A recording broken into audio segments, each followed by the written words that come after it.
The story begins with a building collapsing. People were calling for an ambulance. Inside the wreckage, a man lay trapped. He believed his luck had finally run out. His whole life had been filled with bad luck. No matter how hard he tried, things always went wrong. He lived without expectations. If he ever got the chance to live again, he wouldn't wish for happiness. He just wanted a normal life. Not a meaningless one, but a simple life where he could do some good from time to time. Then the scene shifted to a woman named Leah. She had just given birth to a baby boy. The nurse told her that the baby was healthy. Overjoyed, she and her family named him Siegbert. The newborn, however, had a shocking realization. He had really been reincarnated. He was now a baby. A flashback followed, showing what happened after the man's death. After being crushed by a steel pole from a collapsing building, he found himself in an unfamiliar place. Confused, he wondered how he was still conscious. A man appeared before him and thanked him for his hard work. This man introduced himself as the keeper of life and death. He explained that this place existed between life and death. The keeper told him that his life had already been completed, acknowledging that it had been filled with misfortune, but there was no need to worry. He would soon reincarnate into a completely new world. Not only that, but he would also receive special advantages. Without warning, the keeper threw a contract at him. He explained the conditions. First, the man would keep the memories of his past life. Soon after reincarnating, he would be able to understand the language of his new world. The blessing of reincarnation would grant him many useful benefits and points. Most importantly, he would receive a special ability, appraisal eyes. These eyes had an incredible power that would allow him to judge and evaluate anything he saw. The keeper hinted that this ability was even more special in his case. He assured him that once he used it, he would understand just how powerful it truly was. The final part of the reincarnation lottery had arrived. The protagonist found it very suspicious. He wanted an explanation about the world, but he had no choice except to accept reality. He received a golden bead and thought that even with his terrible luck, he had still gotten something valuable. The keeper gave him a questioning look and said that he had received that world, as expected for someone with luck. Without any delay, the keeper threw him into the chosen world. As he fell, he realized that the keeper's smiling face would be the last memory of his previous life. After that, the story shifted to the present. Siegbert, the protagonist, was now a baby. He looked small and cute. His mother, Leah, asked if he recognized her face. Sieg saw his new mother's face clearly. His father, Gilbert, was also there and said that Sieg looked healthy. Leah told Gilbert not to be too rough with the baby since his neck was still weak. Sieg wanted to understand who he was and learn about this world as quickly as possible. However, since he was still a baby, he couldn't talk or walk. He noticed his father's clothes and confirmed that he had truly been reborn in another world. Then he remembered what the keeper had said about magic with special benefits. The keeper had mentioned something called appraisal eyes. Siegbert immediately decided to use them, but then realized that the keeper had never explained how to activate them. Determined, he tried to sense their power. Suddenly, many windows appeared in front of him. Sieg quickly adapted because they looked like game windows. To be honest, he didn't fully understand everything, but it was nice to know he had already gained all the magic attributes. However, when he checked his ability values, his luck stat was at 200, while his other stats were very low. His magic was at 100. Two little kids arrived. One had a big smile, her name was Ariane. The other looked shy, his name was Theobald. The maid told them to be quiet because Leah and Sieg still needed rest. Ariane's face fell and she apologized. She had been too excited to meet Sieg for the first time. Theo promised to be more careful next time. Ariane looked at her little brother and said he was adorable. She added that when their older brother saw him, he would spoil him. Theo said Sieg looked like their mother, which made him so cute. But from a baby's perspective, it was scary. Feeling nervous, Sieg grabbed Theo's finger. The children got excited and said they wanted to play with him. Ariane thought Sieg looked like a doll and wanted to dress him in cute doll clothes, but Theo reminded her that Siegbert was a boy and probably wouldn't like that. Sieg felt scared because he didn't want them to play too roughly with him. Ariane thanked him for being born. Leah felt happy seeing them get along so well. Sieg found it hard to believe that his family was so warm and kind. Despite his bad luck in his past life, he was truly grateful to have been born into this family. Leah reminded everyone that the initial appraisal was scheduled for tomorrow and they planned to ask Willie to handle it. When Sieg heard this, he wondered what an initial appraisal was. Gilbert, however, was not happy. He said he didn't trust the appraisers, especially after what happened with Gelt. But Leah reassured him, saying that if Willie did it, everything would be fine. Sieg was hearing these names for the first time. Willie was the uncle of the children. Theo mentioned that their uncle worked far away. He was a great knight, always traveling for missions, and at the moment he was outside the country. Then Theo asked if Sieg really needed the initial appraisal. What if something like what happened to Gelt happened again? Ariane explained that Gelt was another brother, but he wasn't home right now. He was at the magic school. She also explained that the initial appraisal was a common practice for noble children. It was done to check their aptitude for magic. If a child had magic potential, they would learn spells suited to them. If not, they would train in martial arts instead. This process was important because it helped decide how the family's successor would be trained. Theo then asked what would happen if Sieg had an aptitude for advanced level magic. Gelt, for example, had been forced to join the Magic Academy at the age of 5. The adults said it was to help him grow into a great magician, but most children who went there never came back. Gelt had cried a lot because he didn't want to leave his mother. That all happened because the appraiser revealed his magic attributes. Gilbert reassured Theo that this time he would protect Sieg no matter what. A baby born with advanced level magic would be taken to the magic school, and Sieg was afraid because he knew he had that aptitude. If the truth came out, his family would be heartbroken, and he would be forced to study alone. He had hoped for a peaceful life, but now he wondered if his bad luck was still following him, even in this world. He asked himself what he could do next. That night, Sieg was alone with a maid, trying to remove his element, but he couldn't. He had to do something about his advanced attribute by the next day. Just having one of these elements could cause trouble if he got caught, but having all of them could lead to more than just being locked up in magic school. On top of that, the suspicious keeper had mentioned that there was something special about him. Sieg knew he couldn't handle this alone, so he needed help. Suddenly, something appeared in front of him and called him its master. Sieg was startled. The strange being introduced itself as an explanation system or helper. It told him that anything he couldn't understand through appraisal would be explained by the system. In this world, people with appraisal eyes could sense abilities to some degree, but only a rare master with special appraisal eyes could see detailed information. Helper suggested that Sieg learn the concealment skill if he wanted to hide his status. Sieg asked how to use it, but the system told him that he hadn't acquired the skill yet. When Sieg asked how to learn it, the helper explained that, unlike magic, the ability wasn't tied to any attribute. However, there wasn't enough time. Learning the concealment skill on his own by tomorrow was impossible. Then, Helper reminded him that he still had the reincarnation blessing with 1,000 points. Sieg admitted that he didn't know how to use them. The system explained that with these points, he could gain useful skills without much effort. If he spent all 1,000 points, he could get the highest grade concealment skill, allowing him to hide from even the special appraisal eyes. Sieg decided to use the points immediately. However, Helper warned him that 1,000 points was a lot, and from now on, learning new abilities would take much more effort. Sieg thought about his family. He knew it was a big sacrifice, but he didn't care. Right now, his top priority was making sure his family, who loved him so much, wouldn't have to worry about him. The next day, Willie arrived at their home.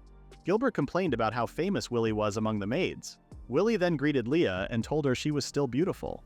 The jealous husband then warned him. Then Willie took Sieg's hand, asked if he was nervous, and introduced himself as Sieg's uncle. Willie used his appraisal ability to check Sieg's abilities. Meanwhile, Sieg silently prayed to be left in peace. Gilbert asked Willie if Sieg had any sign of the light or holy element. Willie replied that Sieg had aptitudes for fire, wind, earth, water, and void. An impressive combination, but he lacked any advanced aptitudes. Sieg felt relieved. After discussing with his helper, he decided not to have all possible attributes, even if they were weaker ones. Instead, he limited himself to 5. Light and dark elements seemed rare blessings. His appraisal eyes and other special abilities given by the keeper were hidden.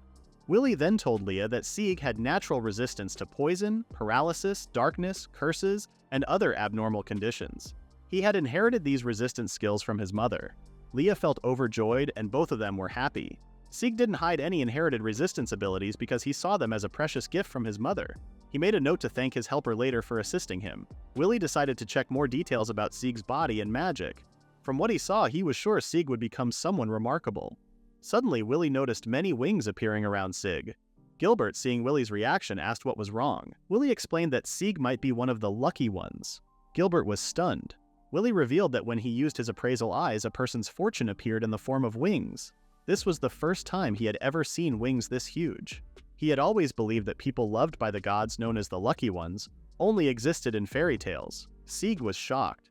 In his past life, he had only experienced bad luck, but now he had become someone special. Willie continued, saying that not only did Sieg have those wings, but he also had an enormous amount of magic power, even more than Willie had at birth. He called this a level beyond a prodigy. If this information became public, the Ministry of Magic would not remain silent. Sieg was even more surprised. This was beyond what he had expected.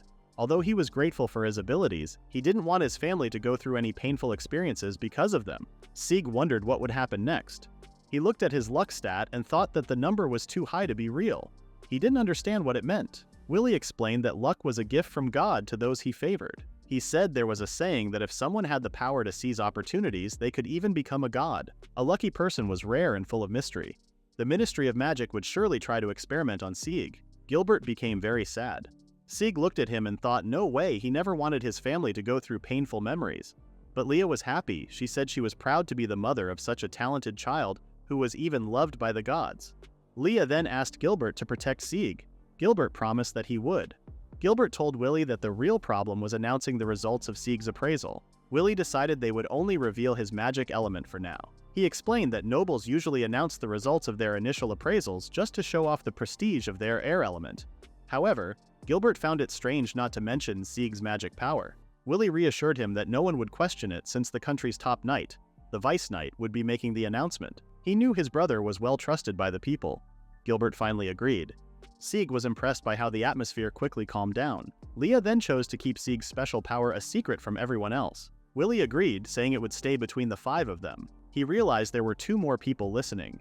Ariane and Theo had been hiding behind the door, eavesdropping since the appraisal began. Willie caught them and told them that listening to adult conversations was not a good habit. Ariane tried to take all the blame, but Theo also stepped in to take responsibility. Willie told them he wasn't angry. Ariane mentioned that the teachers at the magic school were very excited.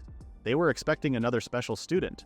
If Sieg had advanced elements, she would have tried to convince her father to announce it. Leah thanked them and assured them that their father would protect Sieg, so they didn't need to worry. Sieg was so happy that he cried tears of joy. Willie warned them not to tell anyone about what they had heard. They got scared and quickly agreed. Even Sieg felt nervous, thinking that Willie might be a scary person. Willie was amazed at how his brother had good kids, and Gilbert totally agreed. With the help of Sieg's uncle and others, only his magic elements were made public.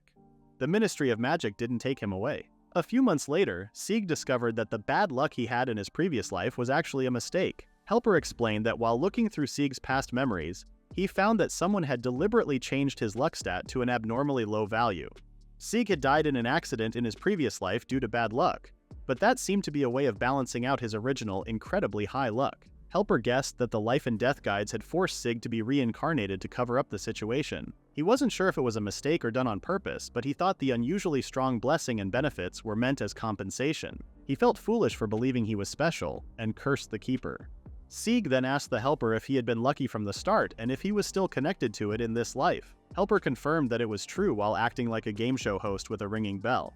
Around Sieg there were stacks of books. Helper asked why there were so many. Sieg explained that they were all beginner-level magic books. The maid seemed confused by the sight of a baby so focused on reading, but being surrounded by books made Sieg feel at ease. Whenever the maids left him alone for a short time, he decided to use his language mastery skill to learn magic. In his past life, Sieg had been a bookworm, so this was his chance to study magic properly. Over the past few months, he had learned a lot. He discovered that there were 12 elements of magic, and to use one, a person needed to have the matching element. Luckily, Sieg had all of them. The strength of magic depended on the user's magic power, but the most important part was visualization. If the image in the mind was unclear, the magic wouldn't work. The more detailed the visualization, the better the magic would perform. That was why even the same spell could look different for each person. Today, Sieg was finally going to try Luminance, a beginner-level light spell. Luminance created light in the darkness. The first step was to let magic flow through his body. As he focused, he felt warmth spread inside him. Then he pictured a dark road glowing with fireflies, just like in his past life. Suddenly, his room lit up. It felt like a dream. Sieg was thrilled and eager to learn more magic. Wanting to test his limits, he tried to visualize the bright lights of a theater. However, the light became too strong, nearly making him pass out. It was clear, he still had a long way to go. Just then, Gilbert arrived and was shocked. In another room, Sieg was also surprised. A maid was asking Leah how she was feeling, and she told her that she had calmed down. Leah was holding a photo of Gilbert and said that he was okay. Just then, Gilbert appeared, carrying Sieg in his arms. He told Leah that Sieg had been standing. The maid asked Gilbert not to speak rudely to Leah. Gilbert took a deep breath and calmed down before repeating that Sieg had stood up. He then placed Sieg on the ground and saw that he was actually standing. Sieg panicked, thinking he had been caught using magic, but he soon realized he was wrong. Instead of noticing the magic, his father was simply surprised that he could already stand. Gilbert then asked him to walk toward his mother. Sieg thought he wasn't ready to walk yet, but he also didn't want to disappoint his mother. With great effort, he took a few shaky steps toward Leah. After just 2 steps, he was already exhausted. Leah praised him, and Gilbert did too, saying he never expected Sieg to learn to walk so quickly. Gilbert held him so tightly that Sieg thought his neck was going to break. Butler Hans appeared behind Gilbert and asked him how long he planned to ignore his duties. His face looked angry as he told Gilbert to return. Leah thanked Gilbert for bringing Sieg to her. She then asked her maid, Anna, to bring some books from Sieg's room. Sieg felt very tired after using magic and walking. His mother told him to rest. She smiled and said she was really happy because he would turn 1 year old soon and was learning to walk very fast. Sieg looked at her and thought she seemed different today. She told him to live freely without feeling pressured to act like a noble. She knew he would face difficulties, but she hoped he wouldn't regret his choices. She wanted him to grow stronger and kinder than anyone else. Tears ran down her face as she promised to always be on his side. She kissed Sieg on the forehead and told him to remember the time they spent together. Suddenly, she collapsed. Anna arrived and was shocked to see Leah like that. Sieg was also frozen in shock. Somewhere else, a child was studying when someone told him he had received a letter. At first, he told them not to disturb him, but his expression changed when he heard the news. His mother had just passed away. After that, we could see Leah's tomb and the whole family was grieving. Albert, the eldest son, arrived to help with the family's problems. Willie told Gilbert that most of the funeral was finished and that he would take care of the remaining work. He asked Gilbert to rest because he hadn't slept for many days since Leah passed away. However, Gilbert said he wanted to stay with Leah until the very end and send her off himself. During the funeral speech, Sieg learned that Leah had suffered from an incurable disease. It was also said that it was a miracle she had been able to give birth to him. Even though he was the closest to her, he never knew she was sick. Leah always looked beautiful and full of life, never showing any signs of pain. Sieg regretted not using his appraisal skill on her. If he had, he would have realized she was ill, and with his special blessing he might have learned magic that could have cured her. Albert, who was holding Ariane, noticed Theo walking somewhere and asked where he was going. Theo said he was going to greet Gelt because he had loved their mother more than anyone. When Theo opened the door, he saw a maid trying to stop Gelt. Theo tried to speak to him, but Gelt suddenly attacked Sieg, blaming him for their mother's death. Anna held Sieg tightly as he used a light wall to block Gelt's attack. However, Gelt's thunder spear still managed to injure them.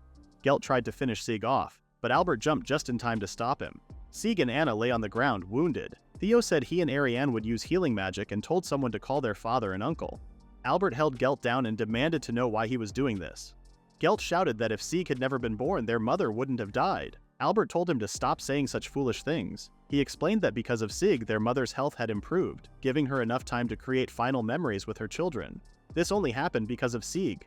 Even after hearing this, Gelt remained angry and still blamed Sieg for their mother's death. Willie arrived and told Albert to step away. He used his magic to lock Gelt in place and even placed cuffs on his hands. Willie commended Albert for the good reaction. Gilbert also arrived. Willie then used water healing to heal Anna and Sieg. He also praised Theo and Ariane for handling the situation well. Willie asked Anna if she was okay, and she assured him that she was fine. He then informed Gilbert that Sieg was safe, along with Ariane and Theo. Willie suggested that Anna should rest, but she insisted on continuing her work without a break. Ariane turned to Gelt and asked why he had done such terrible things. She told him that their mother's death had nothing to do with Sieg. However, Gelt claimed that they were all being deceived. Despite this, Ariane remained by Sieg's side and demanded that Gelt promise never to do this again. Gelt refused, still holding on to his resentment. Ariane then asked Gilbert to keep Gelt away from Sieg. She warned Gelt that if he ever did something like this again, she would never forgive him. Willie told Gilbert that they needed to uncover the truth. Meanwhile, Gelt watched them and wondered why everything always revolved around Sieg. Ever since his birth, Sieg had been the center of attention. Gelt was always the one left out, ignored, and forgotten. Sieg, who had always been by their mother's side, shared her hair and eyes. Everyone loved him. Gelt believed that Sieg had stolen his place and their mother's love.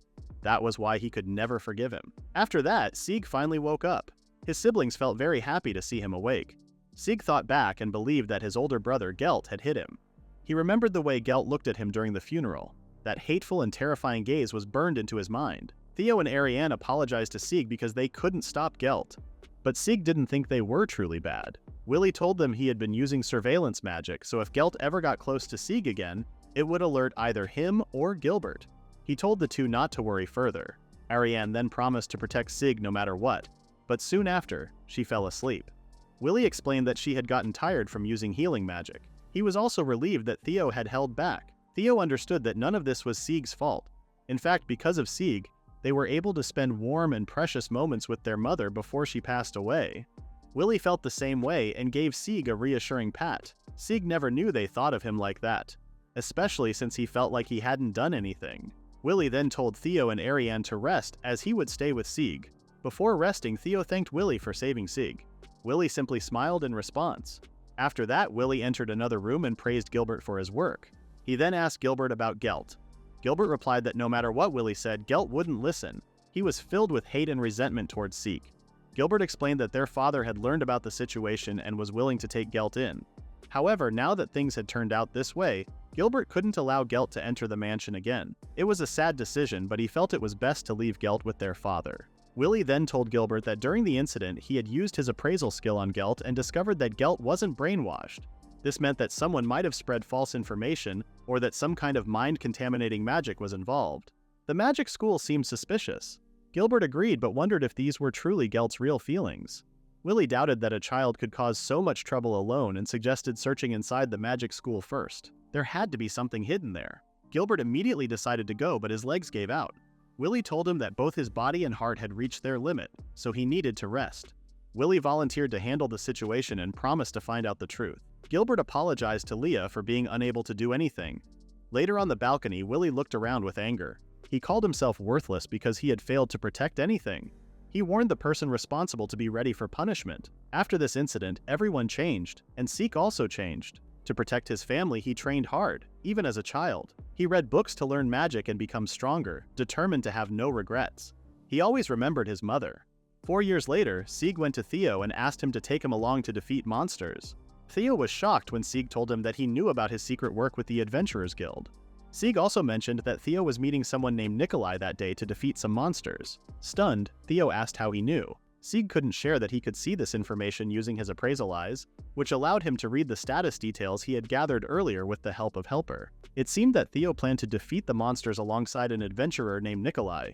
However, Theo told Sieg it was too soon for him to get involved. He warned him not to beg because he would never take along a kid who couldn't defeat a monster, even if that kid was his little brother. In response, Sieg used magic right in front of him, proving that he could fight. Theo was shocked. Sieg shouldn't have been able to handle such magic yet, but Sieg confidently told him that he could do even more.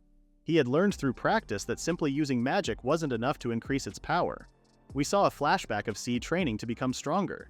He said that even though he had a lot of magic power, he couldn't use advanced skills, and his magic power wasn't increasing. His helper explained that this was because he wasn't using his level properly. In this world, people naturally absorbed the power released when they defeated monsters and turned it into their own strength. The helper used Sieg's status to show how this worked in the level and experience system. At level 1, Sieg's magic power was 100. If he didn't increase his level by defeating monsters, his magic power would stay the same, and he wouldn't be able to use stronger magic. That was why he wanted Theo to take him along. Theo asked why he was in such a hurry. Sieg explained that if someone precious to him was about to die, he wouldn't be able to do anything to help. Tragedies could happen at any time, and even if it was just a little, he wanted to get stronger as fast as possible. After hearing Sieg's words, Theo remembered the time when Gelt lost control. He used his wind magic to send a message to Hans asking for a carriage and another to Nikolai. Theo agreed to take Sieg to fight monsters, but only this once. Sieg was overjoyed. Theo reminded him not to wander off, and Sieg promised to be careful.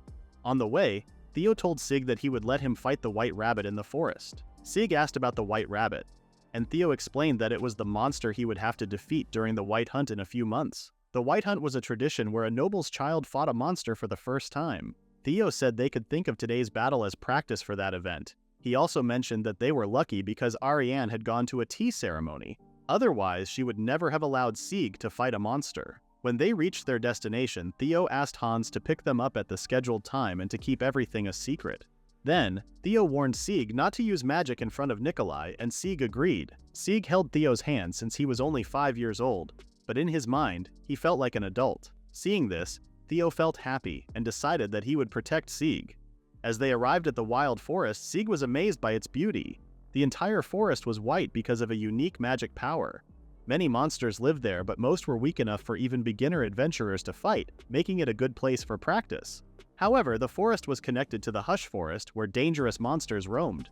Theo warned Sieg not to go too far. Soon Nikolai arrived. He told Theo that he was surprised by the sudden change in their hunting location. When he saw Sieg, he called him Chibi. Sieg greeted him politely and introduced himself as Theo's younger brother. Nikolai said it was a great meeting and praised the Abel family for their good upbringing. As he spoke, he held Sieg's head tightly and roughed his hair. Theo asked Nikolai not to be too rough with Sieg. Sieg thought Nikolai seemed energetic and didn't feel like a bad person. Using his appraisal eyes, Sieg saw that Nikolai was at level 17 with a D rank as an adventurer. His beginner elements were water and light, and he was 3 years older than Theo. He also seemed like a magic swordsman. Seeing this, Sieg wondered if everyone around here was naturally like him. Nikolai asked Theo if the plan for the day had changed because of the kid. Theo explained that he brought Sieg along to prepare him for next year's hunt. Sieg then told Nikolai that Theo had changed the plan because of him. He was the one who had forced Theo to let him join the hunt. To make up for it, Sieg decided to give Nia all the monster loot in exchange for cooperating with him. Nikolai praised Sieg, saying that for a kid, he knew how to negotiate well. Impressed, Nikolai offered to help with Sieg's training. He lifted Sieg onto his shoulder, and together, they set off to search for prey. As they walked, Sieg asked Theo why he was secretly hunting monsters with Nikolai. Nikolai explained that Theo was helping him pay his medical bills. He revealed that his family used to be nobles, but they had lost their wealth and were now called fallen nobles. While Nikolai could earn money for himself, his little sister had a serious illness, and he couldn't afford her treatment alone. That was why Theo was helping him. Theo added that he was also using this opportunity to practice his swordsmanship. Sieg apologized to Nikolai, saying they could have chosen a better hunting spot where Nikolai could earn more money. However, Nikolai told him not to worry about it. Just then they spotted their prey. Nikolai asked Sieg if he was ready, but Sieg told them to wait. His goal was to reach level 3 that day, and he also wanted to practice using his appraisal eyes while fighting. When he used them, he learned that the white rabbit was weak to fire, flame, dark, and cure elements. Its weak spot was just below the horn on its head. Nikolai suggested they surround the rabbit to prevent it from escaping. Sieg said he would attack from where he stood, but Nikolai thought the distance was too far. He assumed Sieg didn't know how to use magic properly yet. However, Sieg quickly cast a fireball and took down the rabbit in one shot. Nikolai was shocked, not just because of the fireball, but because Sieg had changed its shape, something that required a lot of magic power. To cover for Sieg, Theo quickly made an excuse, saying that the training methods of the Abel family were different. Theo told Nikolai that when he was a kid, he could do the same thing. Sieg thought one wasn't enough to level up, so he wanted to hunt more to increase Nikolai's reward at the same time. He asked Theo to look for more white rabbits. Theo used his wing magic called Wind Scout to search for them. He found a small group of rabbits but also sensed something strange nearby. Nalia grabbed Sieg and ran to hunt more rabbits. After killing some, Sieg finally leveled up. Theo didn't understand what leveling up meant, so Nikolai asked if he meant getting stronger. Sieg almost forgot that he was the only one who knew about the concept of levels.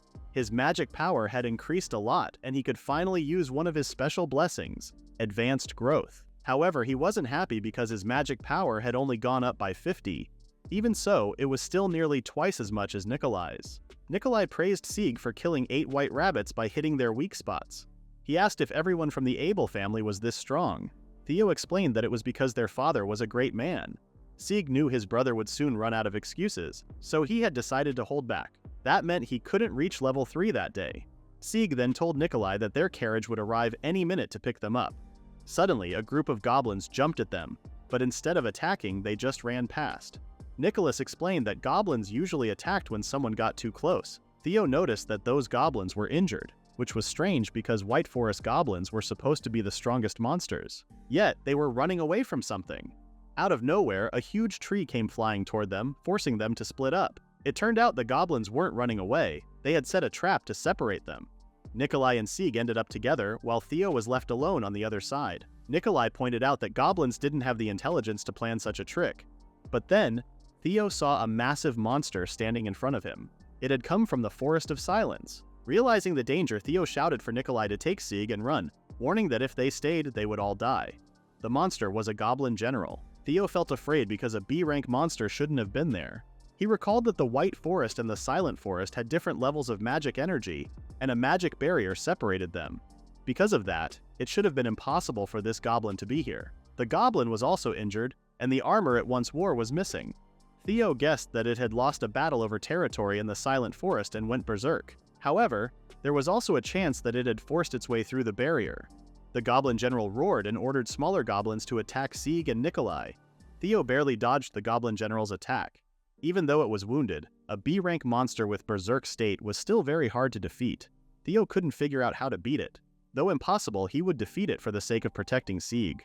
Meanwhile, Sieg and Nikolai were fighting against the normal goblins. Nikolai could handle one goblin on his own, but there were too many of them. Sieg used fireballs, defeating many goblins at once. Nikolai was shocked because he wasn't strong enough to do the same. Sieg was exhausted. His level had reached 3, allowing him to use advanced magic, but his stamina was too low. If he used it now, he might faint. Even if he stayed awake, moving would be difficult. This meant he had only one chance to defeat the Goblin General. Just as the cornered Theo was about to use magic, ice spikes suddenly shot up from the ground, injuring Theo. Sieg tried to rush to his brother, but Nikolai stopped him, injuring himself in the process. It was their turn to face the Goblin General. Sieg used his appraisal eyes, which revealed the general's weakness, its forehead. However, it had a helmet magic immunity. If Sieg didn't do something about that, defeating the monster would be nearly impossible. He didn't want to lose his brother, so he had to act fast. Theo lay on the ground, remembering the day he failed to protect Sieg from Gelt. He couldn't let that happen again. Pushing himself up, he used a wind net to stop the huge monster from moving. Sieg and Nikolai saw Theo holding back the Goblin General. Theo then gave Nikolai a signal. Nikolai quickly created a light wall to block the attack, but he warned that he couldn't keep it up for long. Theo then used his self-taught wind magic to vanish from where he stood. He reappeared and unleashed his spell, Spreading Wind Needle. His attack was sharp and precise, like an assassin's. Nikolai was impressed and said he always knew Theo was incredible. But before Theo could respond, he collapsed. The Goblin General was still standing, but this time his helmet was gone. Sieg quickly turned to Nikolai and told him to throw him toward the general's head. The weak spot was the eyeball. If he could hit it with strong magic, they could win. Sieg insisted he had the power to do it. Nikolai asked what he meant, but Sieg pleaded, saying he couldn't let his family die. Understanding the urgency, Nikolai lifted Sieg and threw him toward the general. While soaring through the air, Sieg created a huge flame spear. He knew he couldn't waste the chance Theo had given him. With all his strength, he hurled the spear straight through the Goblin General's head. The attack worked. The monster was finally defeated. Nikolai stood in shock.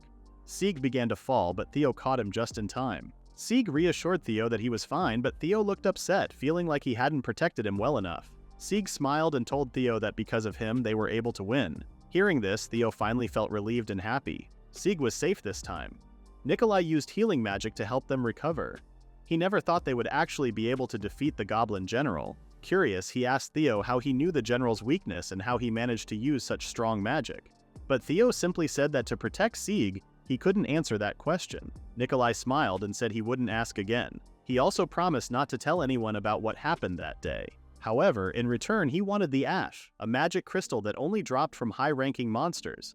It was worth a lot of money, and with it he could take his sister to a better doctor. Sieg agreed and let him take the Ash. Even in a normal situation, Sieg's encounter with the Goblin General was incredibly bad luck.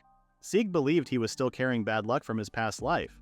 However, Helper told him that this actually happened because he was lucky. Helper explained that Sieg needed to level up, learn advanced magic, and receive a bigger reward for Nikolai. Normally, achieving all of this at once would have been impossible. But because of his luck, a monster that wasn't supposed to be there appeared, creating a rare opportunity. This was a chance given to the lucky one. Sieg remembered Willie telling him that he was the lucky one, loved by God. He wondered if this kind of luck would continue to affect him and those around him. However, he realized that if he could take advantage of these chances, he could save the people he wanted to protect, because he had the power to do so. Meanwhile, Theo asked Sieg to wait until his wounds healed. He also planned to ask Hans to keep things a secret again.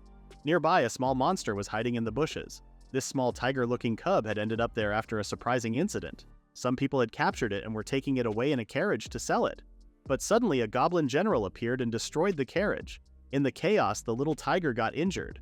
A few months later, Sieg was at the White Hunt, even where a noble kid was fighting a monster for the first time. Ariane felt happy because Sieg was hitting the White Rabbit's weak spots perfectly. She praised him. Albert was shocked. He knew Sieg could use magic, but he had no idea he had this much power. Willie was pleased and pointed out that Sieg could control his magic well. He assumed that Sieg could use even stronger magic but had lowered its power to make it seem normal. Sieg realized he couldn't hide his true abilities from Willie. Gilbert was surprised when he learned that Sieg had left the mansion. He also noted that with this kind of magic, Sieg could go on a small adventure without any trouble. Sieg thanked his father. However, Ariane was angry at Theo for taking Sieg along to fight monsters. Hans was the one who told everyone that Sieg had gone out with Theo to fight monsters. Because of this, Theo and Sieg were severely scolded. Gilbert explained that after Theo reported finding the corpse of a demon that wasn't supposed to be in the White Forest, the destroyed magic barriers had already been taken care of. At that moment, Albert was watching over everything, hoping no new problems would arise. Sieg saw his father and thought about how fast he worked. The one who had actually defeated the monster was Theo, along with Sieg and Nikolai, but no one knew about it. As a reward for his hard work, Ariane gave Sieg a hug. Just then, Sieg noticed something in the bushes. He saw a shadow he had never seen before. Something felt strange and he wanted to find out what it was. Without hesitation, he ran off, saying he was going to explore. Ariane didn't want him to go alone, but Albert assured her that Sieg would be fine in the White Forest and that they could track his location using magic. Ariane calmed down for a moment, but then she remembered when Gelt attacked Sieg.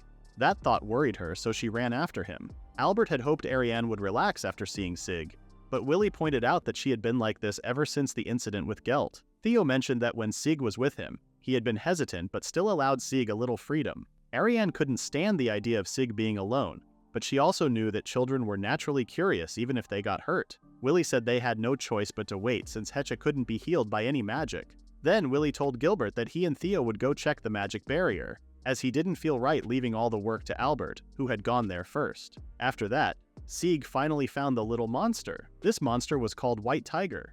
Its magic abilities were thunder and ice, both advanced elements. The tiger was badly injured and near death. It was scared and wondered why Sieg was following it. The tiger didn't want him to come any closer. Sieg was shocked when he realized he could understand the tiger's language. That meant the tiger was a sacred beast. He remembered reading in a book that the white tiger was an endangered and protected species. Many people never got to see one in their entire lives. He looked at the tiger's wound and quickly realized that it had been caused by high-level magic. The tiger had likely escaped from being smuggled or hunted by powerful wizards. However, Sieg didn't think about any of that for long. He just wanted to heal it. He raised his hand to use healing magic, but the tiger bit him. Even though it hurt, he didn't stop and used light heal to heal the tiger. The tiger was shocked. Sieg told it that it was now healed. Hearing that, the tiger became happy and was no longer afraid. Sieg petted the tiger and thought it was really cute, with soft, fluffy fur. He figured the tiger must have been scared for a long time. He praised it for surviving until now. The tiger, feeling comforted, happily hugged Sieg. He told him he was a good person and that he would always be grateful. Just then, an unknown magic to Sieg activated. Helper appeared and told Sieg that a contract with the white tiger had been established. Sieg was confused and asked what that meant. Helper explained that he and the white tiger had formed a blood contract. When Sieg asked what that was, Helper explained that a blood contract connected two beings by mixing their blood. This ancient contract method could only be used with high-grade magical beasts and sacred beasts. Sieg didn't remember doing anything like that. But then he noticed that the tiger was still licking his blood. Ariane appeared and hugged Sieg from behind. She mentioned that Sieg suddenly felt heavier. It was because he was holding on to the white tiger. Ariane got scared. Sieg then told his father that he had picked up a baby black cat, but Albert pointed out that its fur was too white.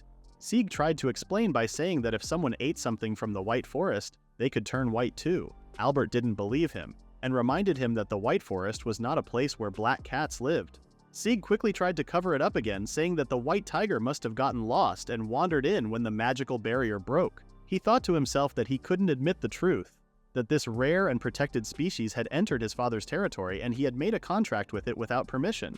Sieg realized this was a serious problem both politically and as a noble. If the white tiger stayed with him while using concealment magic, he could hide the fact that it was a rare species. Sieg then asked Albert if he could take care of the tiger. Ariane immediately rejected the idea, saying it was too dangerous to raise a magical beast. Sieg argued that the tiger had been badly injured when he found it, so it wouldn't survive on its own. Ariane reminded him that the tiger had just bitten him. Sieg explained that it only happened because he had scared the tiger. Ariane then turned to Gilbert, asking him not to allow Sieg to keep the beast. But Sieg stood his ground. Gilbert asked Sieg to swear that he would take full responsibility for raising and protecting the tiger until the very end. With confidence, Sieg promised he would. Hearing this, Gilbert allowed him to raise the tiger. Ariane still objected, but Gilbert ignored her and even asked her to help Sieg take care of the tiger. Sieg thanked his father for trusting him. Then Gilbert asked Sieg if he was the one who had healed the tiger. When Sieg said yes, Gilbert felt proud that his son could use healing magic at such a young age. Ariane finally gave up arguing since their father had given permission, but she still didn't trust the beast. She decided to keep a close watch on it until she was sure Sieg was safe. Sieg didn't like this. Now he wouldn't be able to move freely under his obsessed sister's prying eyes. The white tiger tried to act cute in front of Ariane to show he wasn't dangerous, but Ariane refused to be fooled by its innocent act. Sieg stood outside and said he could now use advanced magic. However, he couldn't train properly because Ariane kept watching him all the time. He needed to find a way to get some time alone. While he was thinking, the white tiger asked him why he was in such a rush. Sieg explained that dangerous things would happen to his family because of him.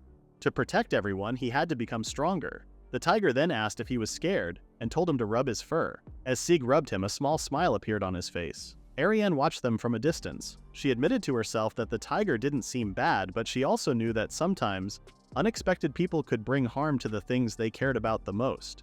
She thought about the recent attack on Sieg and wanted to believe the tiger wasn't dangerous. However, she still felt uneasy. She decided that if nothing bad happened that night, she would accept that the tiger wasn't a threat. Later that night, Sieg sighed in relief.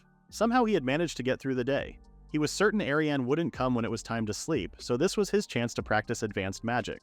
But just as he was about to start, she suddenly appeared. Sieg was surprised and asked why she was there since it was already past her bedtime. Ariane told him that was exactly why she had come. She was going to sleep with him. Sieg was stunned by his current situation. He had already gotten permission from his father to keep the white tiger after saving it, but Ariane was still worried that the tiger might hurt him. She kept watching over him constantly, but he never expected her to go this far. If she stayed with him, he wouldn't be able to train. Since things had come to this, he decided to use the technique he had learned when defeating the goblin general. He had no other choice. Using spatial movement, he carefully teleported away without waking her up. When he reappeared elsewhere, he felt relieved. He couldn't use this technique in front of others, and this was his first time trying it. Luckily, it worked. Now, he could go to the White Forest to train. Just then, the tiger woke up. The beast told Sieg not to go. Sieg quickly hushed him, afraid that Ariane would wake up. The beast then said that if Sieg left alone, Ariane would be sad. Sieg reassured him that he would return before she woke up. He also told the beast to rest since he hadn't fully recovered yet. Sieg was determined. He had to become stronger to protect his family.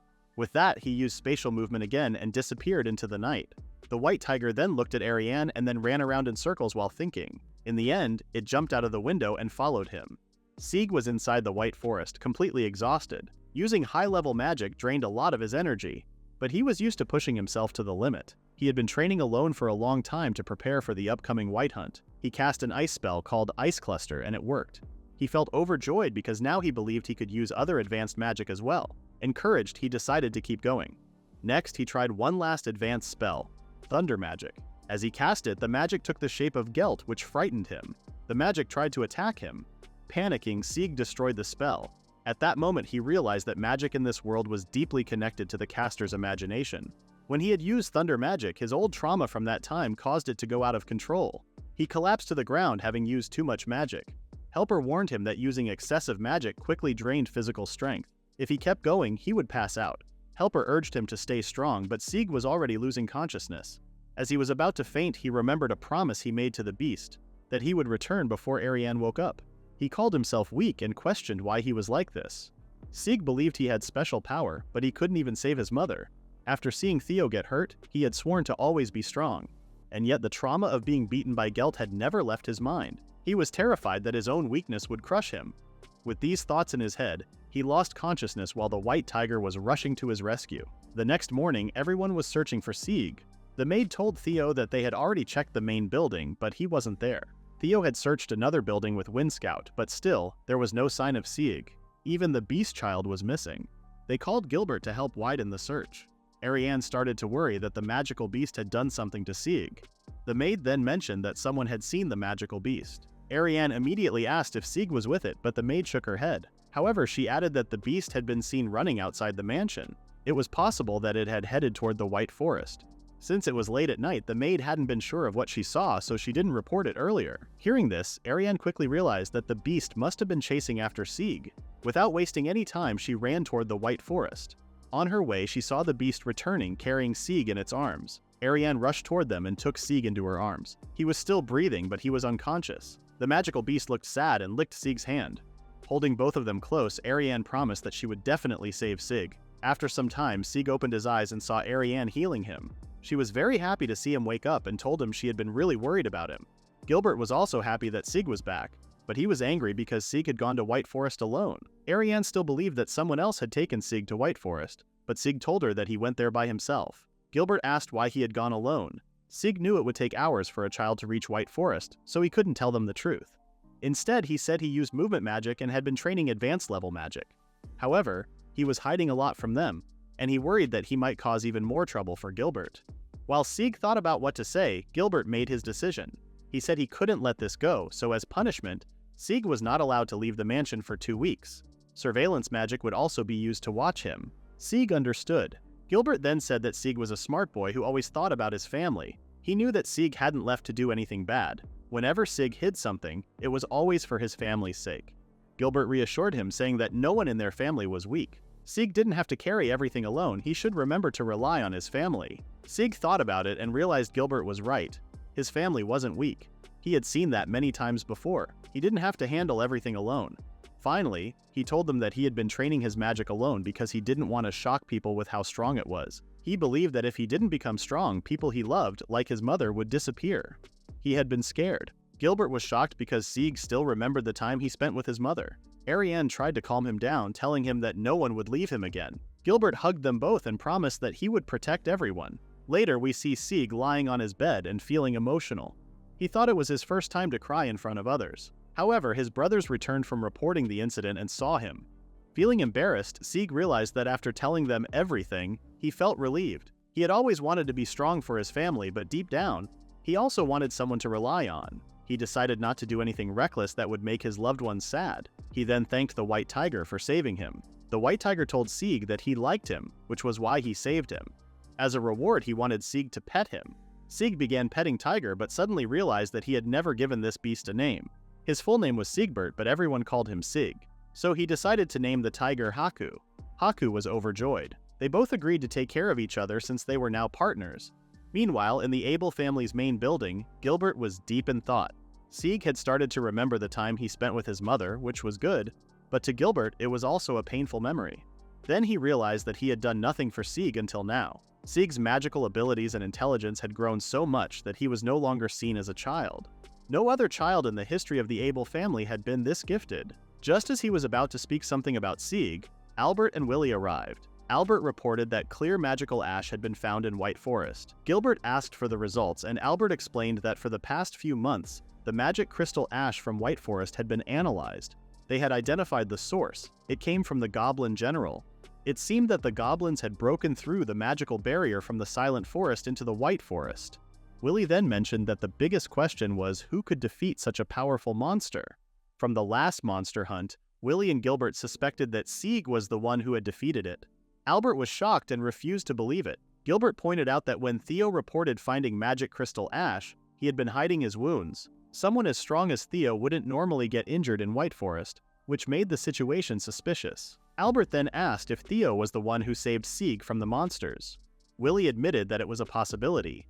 Gilbert ordered them to erase any traces showing that Sieg was the one who defeated the monster, as a way to protect him. Albert then mentioned that because magic crystal ash had appeared in the market, a rumor had started among adventurers. The story claimed that a brave warrior had defeated a high-ranking monster. The tale had spread quickly. However, Albert and his team had already spread false information, saying that an elite knight had killed the monster instead. The seller of the magic crystal ash was actually Theo's friend, who had been with him at the time. Thanks to their careful planning, they kept the source a secret. Albert was able to handle the situation peacefully. Willie praised him, saying he expected nothing less from a promising member of the First Order. He then explained that the magic crystal ash had already been bought for research by the Magic Brigade's 3rd Magic Unit, which he was part of. They were conducting an experiment on the new teleportation stone under national orders. Willie planned to use these materials completely. Gilbert apologized to Albert for the trouble, but Albert said it was no problem since he did it all for his little brother. Willie then mentioned that Sieg now had advanced magic abilities and a stronger magical nature compared to Gelt, who was different. However, Sieg had not been seen in public or become a topic of discussion. They wanted to keep Sieg's unique abilities a secret from the Ministry of Magic and the Magic School for now. Gilbert wanted Sieg to live freely without being tied down by anything, which was also Leah's wish. Gilbert pointed out that Sieg was not an ordinary child. As his magic grew stronger, he also became smarter. The fact that Sieg had managed to go to the White Forest alone in such a short time was impressive. Gilbert wondered if Sieg had somehow gotten his hands on a transference stone. Willie explained that magic-infused stones were rare and expensive. If someone used a magic-infused glass stone, they could release the magic sealed inside it. Willie was certain that Sieg had learned teleportation spells or something similar.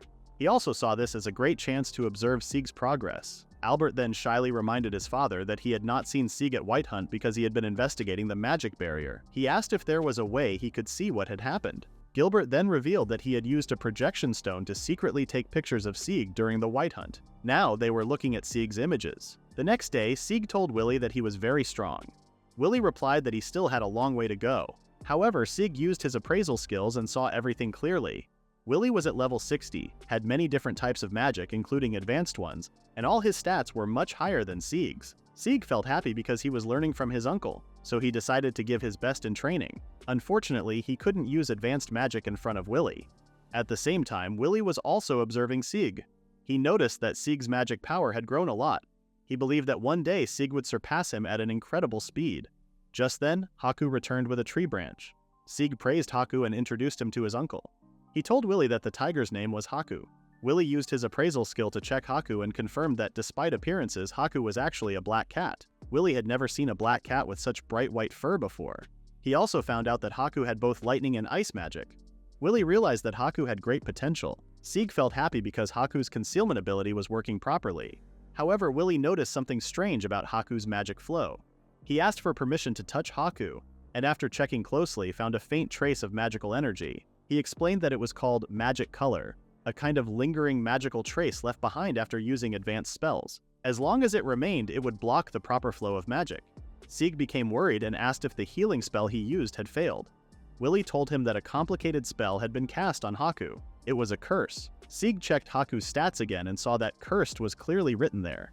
He had been too distracted earlier to notice it. Sieg assumed that it happened because he had used healing magic carelessly. Willie reassured him that it wasn't his fault. Hidden curses were often overlooked even by skilled magic users. This was a type of harassment magic, something used by wicked people. Willie took some of Haku's fur and swore that he would make the criminals responsible feel the same pain. He then explained that if the curse wasn't removed, Haku would never be able to use magic again. Sieg quickly asked if there was any way to fix it. Willie told him that a powerful divine spell called Holy Purge could remove curses of different magic types. However, Willie admitted that he couldn't use sacred magic. Sieg realized that this was an advanced spell he hadn't learned yet. He knew he could master it in the future, but right now, he needed a solution for Haku. Then he remembered something Siegbert had told him, to rely on his family. Sieg told Willie that he knew someone who could help. They explained everything to Ariane, who was shocked by how cruel the curse was. Sieg then mentioned that Ariane had recently learned holy magic and asked if she could use it to heal Haku. Ariane said she still didn't have enough magic power to use holy purification. She felt sorry because she couldn't heal Haku. Willie tried to comfort her, telling her that very few people could use holy magic at her age. She then showed them a holy purification stone. She explained that when her mother was still alive, she had ordered it from the Magic City state of Lin. Back then, Ariane could only use light magic. Wanting to help her mother, she worked hard to master holy magic. But no matter how much she tried, her power wasn't strong enough. By the time she finally got the stone, it was already too late. Now she wanted to use the stone to help Haku. But Haku looked sad and refused. This stone was precious to Ariane, and Haku didn't want her to use it on her. Ariane misunderstood and thought Haku was rejecting her because she didn't like her. Sieg explained that Haku refused because the stone was important to Ariane. Haku didn't want it to disappear, but Ariane insisted. She had wanted to apologize to Haku for a long time. She felt bad for doubting her and also wanted to thank her for saving Sieg. As Ariane held up the stone, it started glowing. Haku suddenly felt warm and cozy. Willie noticed that the magic flow had returned to normal. Sieg thanked his sister for her help. Willie then asked Haku to copy him and use ice magic. When Haku tried, she successfully created ice leaves. She was overjoyed that she could finally use magic. Snow covered the ground, and Sieg excitedly said he could build a snowman. Everyone started playing in the snow, so Willie decided to delay their training session. Just then, a fairy-like girl appeared nearby. She cheerfully said she wanted to play with Sieg too. Sieg and Haku trained their magic together while Willie watched over them. He praised them for improving their control and teamwork. Both of them felt happy, especially since Willie highly praised Haku.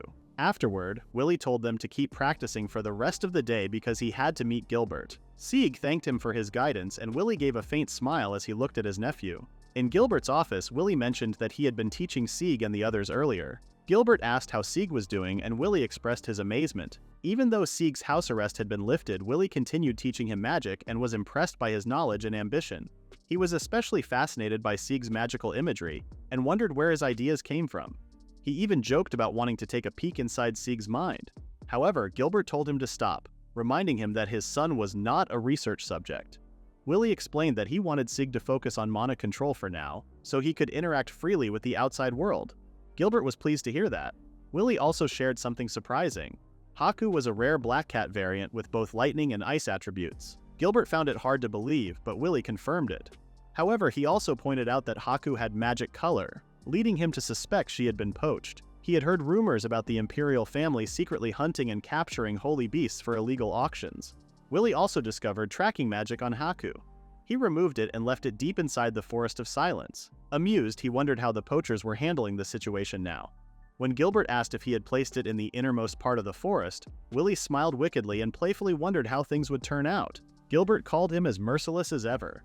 Willie said that Haku shouldn't be targeted anymore, but he still advised staying alert. He also suggested quickly giving her an amulet with their family crest. He was excited to design the item and fill it with defensive magic. Gilbert noticed that Willie had taken a liking to her. Willie described Haku as pure, honest, and as friendly as a loving family member. Gilbert pointed out how soft Willie was when it came to family, and Willie replied that Gilbert should feel the same since they were in this situation together. Gilbert didn't know how to respond, so he dropped a bunch of love letters and marriage proposals meant for Willie. He complained about how hard it was to reach the famous Red Noble, and the letters always ended up being sent to his brother instead. Gilbert didn't mind if Willie planned to stay single forever, but he asked him not to ignore the letters, or they would be sent to the Magic Tower instead. Willie quickly told him not to do that, and decided to ask a certain friend for help. Meanwhile, Sieg was training his mana control but kept failing. Every time he tried to pour his mana into something, it turned out murky. He wanted to create glass stones so he could use advanced magic more easily. In a flashback, he once asked his sister if the Holy Cleansing Stone was useless after being used. Ariane explained that it simply turned back into a regular glass stone. She told him that magic stones were basically glass stones made from magic sand and infused with magic. The stone she had just used was called the Holy Cleansing Stone because it contained holy cleansing magic. Sieg wondered if the used stone could still be useful. Ariane confirmed that it could, as long as he could fill it with a spell that was too difficult to cast on his own. She also said the stones wouldn't break, even if advanced magic was poured into them. After that, Sieg tried to create glass stones to store advanced magic and use them in dangerous situations. He focused on controlling his mana while using the sand on the table to make a glass stone. He almost succeeded, but the stone turned out strange and fell to the floor. Frustrated by his failure, he questioned what went wrong. Helper appeared and explained that the problem was with the quality of the magic sand. Sieg had assumed it was high quality since Willie gave it to him. Helper agreed that the sand was grade A and of excellent quality, but after analyzing it, he found that Sieg could only use S+ grade sand. Anything of lower quality couldn't handle Sieg's magical power. Sieg then wondered where they could find S+ grade magic sand. Helper explained that the deepest part of the Silent Forest had some, but he suggested going to the Fairy Forest instead. Since Earth spirits had blessed the land, the sand there should be of the highest quality. Plus, they could enjoy some sightseeing. Sieg didn't know where the Fairy Forest was, so Helper eagerly offered to guide him, acting like a tourist guide. He described the Fairy Forest as a safe, secure, and comfortable place to visit. For some reason, Sieg felt uneasy about the sudden tour recommendation. Suddenly, a strong wind blew out of nowhere. A fairy appeared and excitedly greeted Sieg. She was happy to finally meet him and gave him a big hug. She explained that she had been holding back this whole time and flew straight to him as soon as she got permission. Haku immediately tried to protect Sieg, but the fairy acted like she already knew Haku. The white tiger was shocked when the fairy used sound transmission. She knew that Haku didn't want anyone to find out she was a sacred beast. The fairy promised to keep it a secret, not even telling Willie because she thought it was fun to hide it from him. Willie asked the fairy to stop bothering Sieg. With a snap of his fingers, he used levitation magic to separate the three of them. Willie apologized to Sieg for his friend's behavior and introduced her as Frau the fairy. He explained that Frau had made a contract with him as his companion. He also shared that there had been conflicts between humans and fairies, but he assured Sieg that there was no need to be afraid of her. Frau said she was only interested in certain people. Willie was surprised that Sieg could see fairies too and asked him to keep Frau a secret. Frau was even more surprised to learn that this was Sieg's first time seeing fairies. She smiled like she had won something and decided to protect him since Willie also cared about him. She found Sieg amusing because his inner thoughts and outward actions didn't match. She then asked if he was an adult or a child. Willie reminded her that he only allowed her to meet Sieg, not to bother him. Frau called him stingy. Sieg asked if something had happened, but Willie said it was just a personal matter.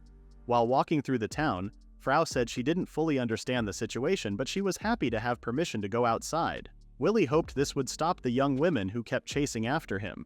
Sieg had a feeling he understood what Willie meant, but Willie told him it was too soon for a child to know. Frau then said she would give Sieg something as a sign of their friendship. She knew he needed magic sand from the fairy forest. Sieg excitedly asked if she had it, but Frau said she had left it at the magic core. Willie agreed that regular magic sand wouldn't be strong enough to handle Sieg's magic power. Frau figured it would be fine to get some from the fairy forest if it was for Sieg's training. She assumed he wanted to make pretty glass stones, but Sieg corrected her, saying he wanted to make high-quality ones like his sister's.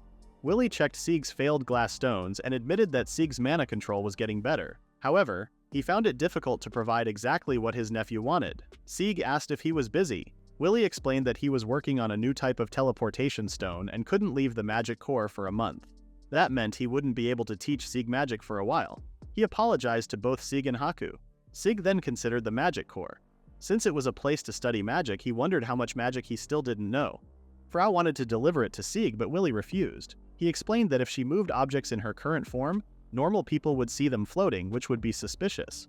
He also warned her not to be alone, even in her human form, because if people found out she was a fairy, she could be in danger. Frau pouted, saying she only wanted to do it because she thought Sieg would like it. Instead, Sieg came up with an idea. He would visit the magic core himself. He admitted he was being stubborn but said he just wanted to learn magic. He was curious about the magic core and wanted to see it for himself. Frau found the idea exciting. Willie said that if Sieg were just an ordinary kid, he would have been worried, but since it was Sieg, he agreed to let him go. Sieg felt happy and thanked his uncle. He had already read all the books in the mansion and looked forward to this new experience. Haku also wanted to go, but Willie said it might not be possible. Since Haku was extremely rare, researchers would likely become interested in her. Even Willie admitted he might not be able to resist studying her. Hearing that, Haku trembled in fear and decided to stay home. Sieg admired her decision. Willie then promised to get permission from his brother and make the necessary preparations for Sieg's visit to the magic core. The next day, Theo and Ariane stood by the gates to see Sieg off. Ariane felt worried about Sieg traveling alone. Sieg reassured him that a carriage would pick him up and that he would return safely this time. Ariane and Haku promised to wait for him. Theo wished him a good experience. When the servant said everything was ready, Sieg turned to the carriage, waved goodbye to his siblings, and set off on his journey. On the way to the capital, Sieg couldn't help but feel excited. The butler remembered that it was Sieg's first time visiting. He mentioned that Sieg was usually sent to fight monsters with Theo, but didn't share much more since it was a secret. He also explained that besides Willie, the captain of the 3rd Magic Corps, there were other skilled individuals who were experts in combat, knowledge, and magical research. As they got closer to the capital, the conversation shifted. Looking out the carriage window, Sieg saw the grand capital ahead. The butler pointed out that the entrance to the Magic Corps was on the west side, but the research facilities were hidden elsewhere. In fact, he admitted he had no idea where those crazy researchers worked. Sieg reminded him that his uncle was also one of those researchers. The butler trusted Sieg to keep things confidential. When they arrived at the entrance, a girl informed them that only Sieg was allowed inside. It was a rule. No attendants were permitted. The maid worried that Sieg was too young, but the girl firmly repeated that it was protocol. The butler reassured her, saying there was nothing to worry about since it was Sieg. Still, the maid remained concerned, but Sieg told them to relax and enjoy the capital while he was inside. Even so, he felt a little uneasy about his guide. The girl assured them that safety was guaranteed. Sieg had imagined the Magic Corps would be a magnificent place, but once he stepped inside, it looked more like a haunted house. The guide casually warned him to watch his step and walked ahead. Worried, Sieg asked her not to leave him behind. Since he had already decided to go alone, he quickly followed. Soon they reached an eerie-looking large door. Sieg wondered what kind of research facility might be hidden behind it. The guide activated a magic crystal, and as the door opened, a bright light blinded Sieg. What he saw next was nothing like the dark and creepy hallway. The inside was bright, lively, and much bigger than he expected. A massive tree was growing within the building, and a strange liquid flowed down like a small waterfall. It didn't look like water at all. Curious, Sieg asked if the liquid was tree sap. The guide was surprised he noticed. Sieg explained that he had read about paint and chemicals on magical devices being made from special tree sap. He wondered if this tree was unique as well. The guide was momentarily speechless, and Sieg apologized for getting carried away. The guide introduced the tree as Amrita and explained its significance like she was ChatGPT. Sieg was overwhelmed by all the information. The guide continued, saying that the researchers used the waste from their experiments to fertilize and maintain the tree.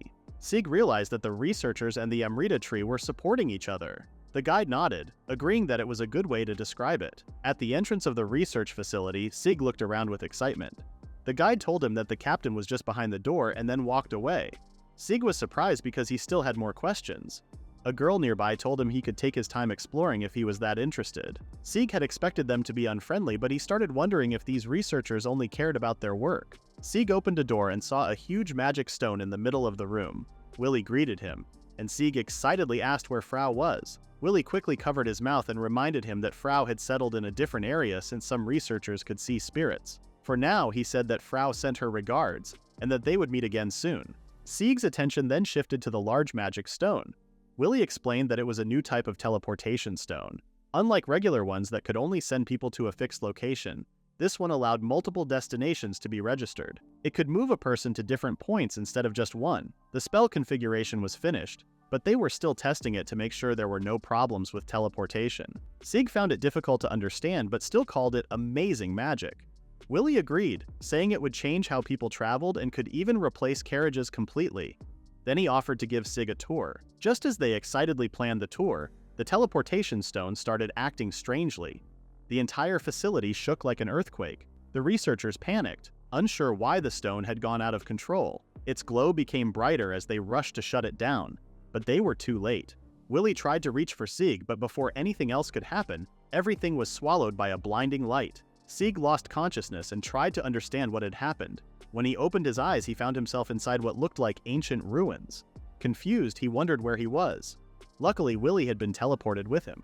Willie checked on Sieg, asking if he was feeling alright after the forced transfer. Sieg assured him he was fine and asked where they were. Willie looked around and confirmed that they had been transported inside a dungeon. He explained that it was a lower-level dungeon, something he had already checked. He couldn't understand why they had ended up there. He suspected there was a problem with the magic that transported them, but such an issue shouldn't have happened unless someone had purposely changed the magic's structure. Sieg asked if something was wrong. Willie admitted he was just thinking and felt embarrassed that he didn't know the exact reason for the transfer. He also confirmed that the dungeon wasn't registered in the teleportation stone, meaning their destination had been completely off. He wanted to figure out the cause right away, but knew they had to find a way out first. Sieg asked if they could just teleport outside. Willie explained that he had an emergency teleportation stone, but dungeons had restrictions. Inside these spaces, teleportation magic wouldn't work, and even if they used the stone, they wouldn't be able to contact the magic core. Dungeons were mysterious structures scattered across the world, each with a different environment. Many countries were studying them to determine if they were powerful illusions or something else entirely.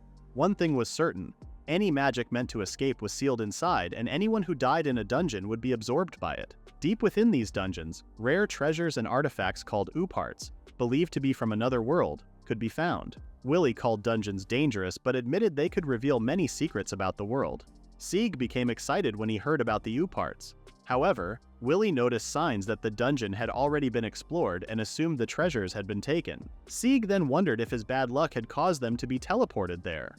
Willie explained that they had two options to escape: follow the path leading upward, or defeat the dungeon's boss monster at the deepest level. He then had an idea. He suggested Sieg fight the boss monster alone. He told Sieg it was the perfect chance to test his training and learn through real combat. Sieg hesitated, unsure if he could defeat the monster. Willie revealed that the dungeon's boss was called the Red Sword King, a B-ranked monster. It was the same level as the one Sieg and his brother had fought in the forest. Sieg immediately thought it was reckless, but Willie believed Sieg had the ability to win. When Willie smiled in a mischievous way, Sieg felt uneasy. Willie insisted that defeating the boss monster was the fastest way out since they were already deep inside the dungeon. Suddenly, a girl's scream echoed from a nearby tunnel. Sieg became worried while Willie was doubtful about the voice. Before Willie could stop him, Sieg ran toward the sound. Inside a room, he found a girl with animal ears trapped in thick cobwebs. Willie arrived and found the scene unsettling. Alongside the girl, there were two large spider monsters.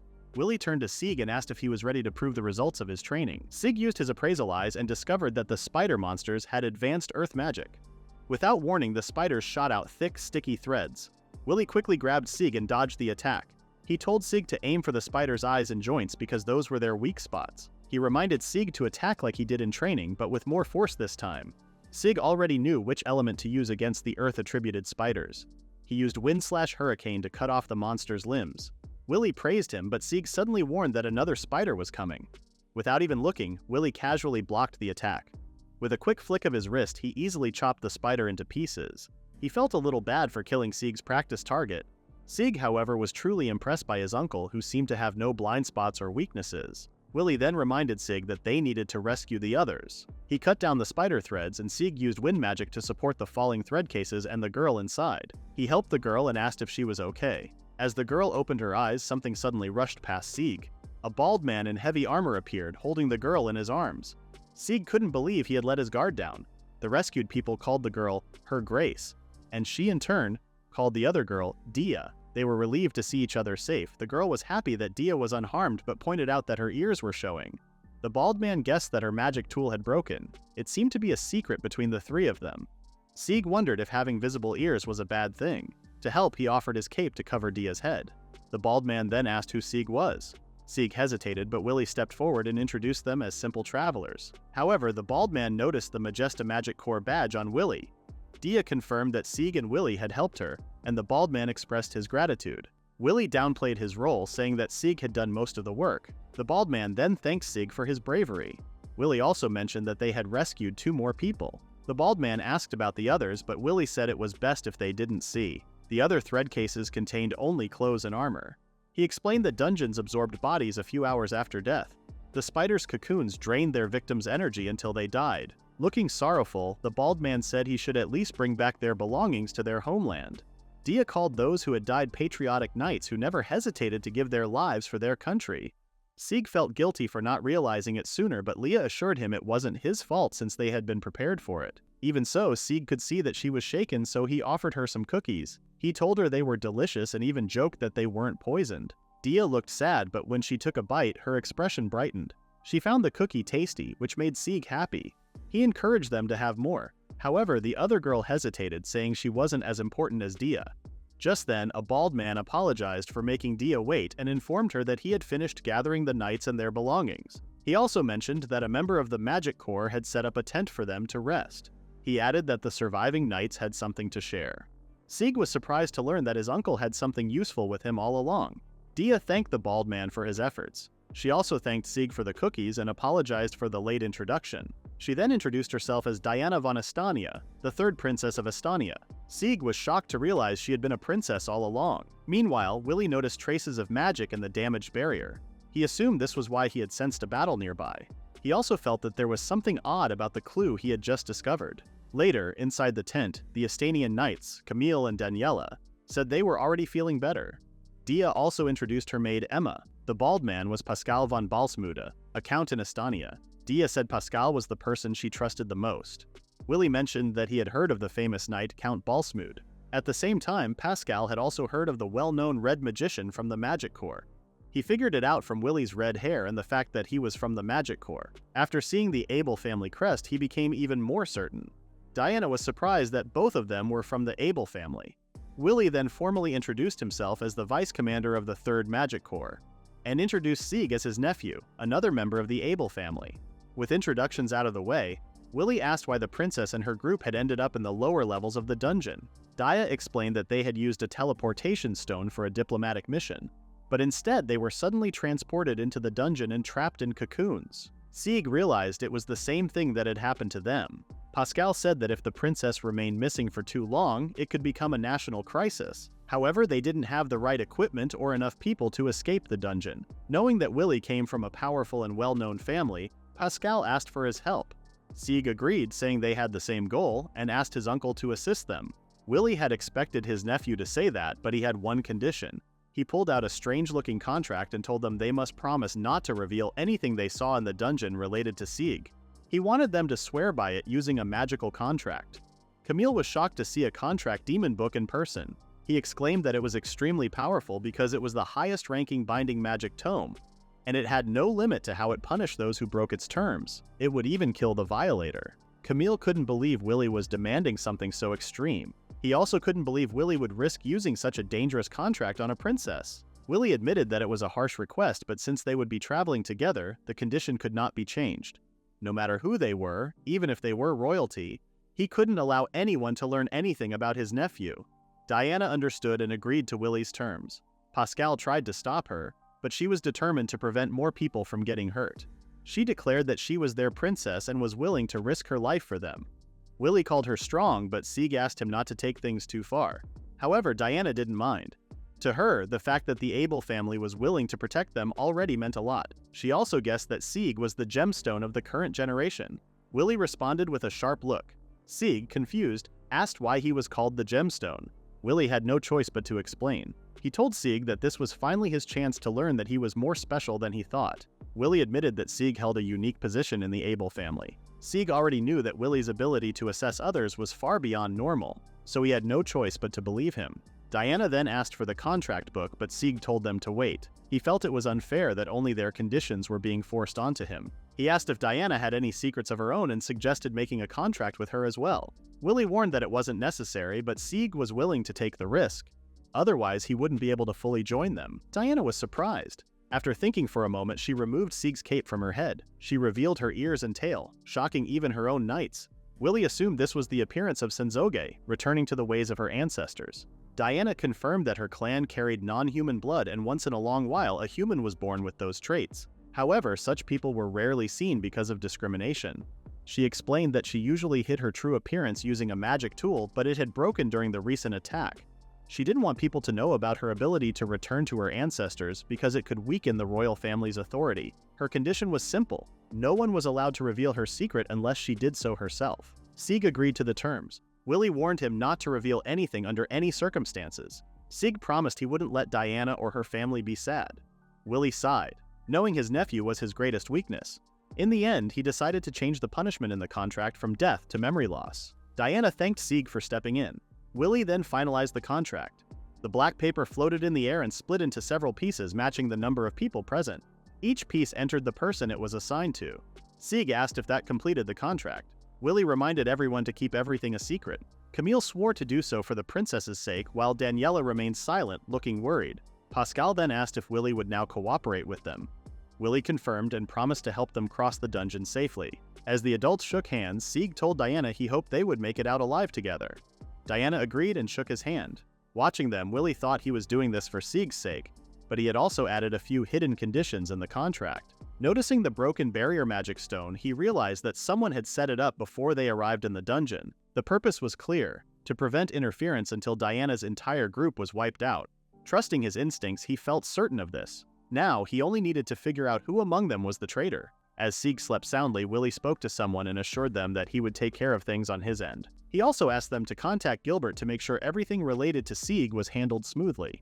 The situation in Estonia was left in the hands of the person he was speaking with. Willie also reported the strange traces found in the broken magic stone. He suspected there was a traitor among them, possibly connected to the attack on Sieg. Sieg eventually woke up, and Willie greeted him. Sieg asked if he had been talking to someone, but Willie denied it, saying he had been busy watching over his cute nephew as he slept. Sieg then remembered that they had let the princess's group rest in the tent while he stubbornly insisted on staying outside to keep watch with his uncle. He wondered when he had fallen asleep. Willie told him it was still early for someone his age. Sieg explained that he just wanted to do something exciting. Willie reminded him that he had already been on plenty of adventures thanks to Theo. Sieg responded that he only wanted to become stronger. He admitted that he hoped to be an adventurer in the future because he enjoyed hunting monsters with the others. Willie was happy to see this playful side of Sieg. Just then, Emma arrived and told them that breakfast was ready. Willie assumed that Pascal and the others had returned. Sieg, however, was a little disappointed. He had wanted to go out and gather ingredients himself. Inside the tent, a delicious meal was served. Dia's ears perked up when Emma prepared berry sandwiches. She was so happy that her tails wagged rapidly. Sieg assumed that Dia liked berry sandwiches. Pascal was pleased that the dungeon was full of edible monsters, and Willie agreed. Pascal mentioned that he could manage the cooking since Willie had already provided the tent and kept watch.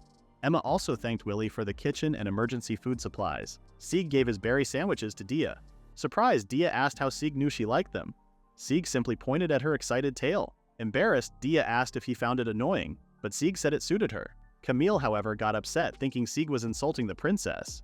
Sieg then called Dia cute, which made Camille even angrier. Suddenly, a knife flew across the table and stabbed into the wood right in front of Camille. Willie reminded him who was responsible for keeping them alive. Camille quickly apologized. Dia then smiled and said she was happy that Camille still treated her the same, even in her current form. Daniela then asked what their next step was. She also mentioned that defeating the boss monster was the fastest way to escape the dungeon.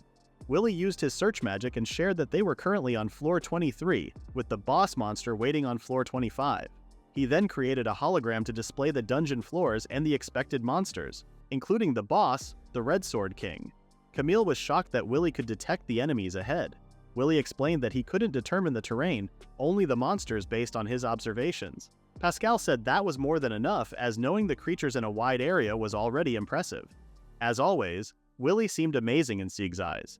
However, Sieg was stuck at level 7 and couldn't level up further. He wished to learn more magic useful for adventuring. After finishing their meal, Pascal announced that it was time to prepare and asked for Dia's approval. Dia agreed and hoped the Abels could assist her as much as possible. Camille then glared at Willy, mumbling about how geniuses seem to be everywhere. Daniela overheard his grumbling. For some reason, the two knights held a secret meeting. Daniela revealed that she had seen Willy secretly contacting someone while holding the remains of a magic stone. She suspected that the monsters had surrounded them because of that stone. She even suggested that Willy might have lured them into the dungeon to have them killed. Camille panicked and wanted to inform the princess immediately, but Daniela warned him to stay calm. She explained that acting recklessly could get him killed by Willy in an instant. Camille wished his brother was there, believing he would have been able to come up with a quick plan. Daniela then recalled hearing that Camille's brother was a highly skilled knight. Camille admitted that his brother always met people's expectations, making him the center of attention. Everyone admired his brother, and Camille couldn't really blame them. Even though he had been appointed as the princess's knight, he still wasn't recognized by others. He wondered if he would ever be as good as his brother. Daniela then revealed that she was the one who had chosen him to be the princess's knight. She believed he was the best fit for the role and acknowledged his strength in protecting the princess. Camille was shocked to learn that Daniela thought so highly of him. She then suggested that this was his chance to prove himself by taking down the Red Magician. Camille agreed and swore to protect the princess at all costs. On the 24th floor, Sieg used his refined wind magic to take down monsters with ease. Pascal was amazed that such a small child could handle so much on his own. Willy explained that this was actually part of Sieg's training. Pascal now understood why Willy had changed the contract's punishment. Sieg was truly a rare talent. He agreed that Sieg was a gemstone of this generation, someone truly special. Excited, Sieg showed off the meat that had dropped from the defeated monsters. Willy then explained that corpses inside the dungeon vanish as the dungeon absorbs them for energy. When a creature dies, it turns into chunks, which are gradually absorbed. However, if they collect the remaining parts before the dungeon takes them, they can keep them as loot. Strangely, some defeated monsters turned into processed food instead of raw materials. Willy guessed that dungeons were originally created as a kind of ranch by an unknown civilization, though Camille completely disagreed with the idea. Sieg then glanced to the side and noticed Dia's ears drooping. Sensing her unease, he assured her that everything would be fine. Dia tried to deny feeling worried, but then realized her ears and tail had already given her emotions away. Embarrassed, she asked if Sieg wasn't afraid at all.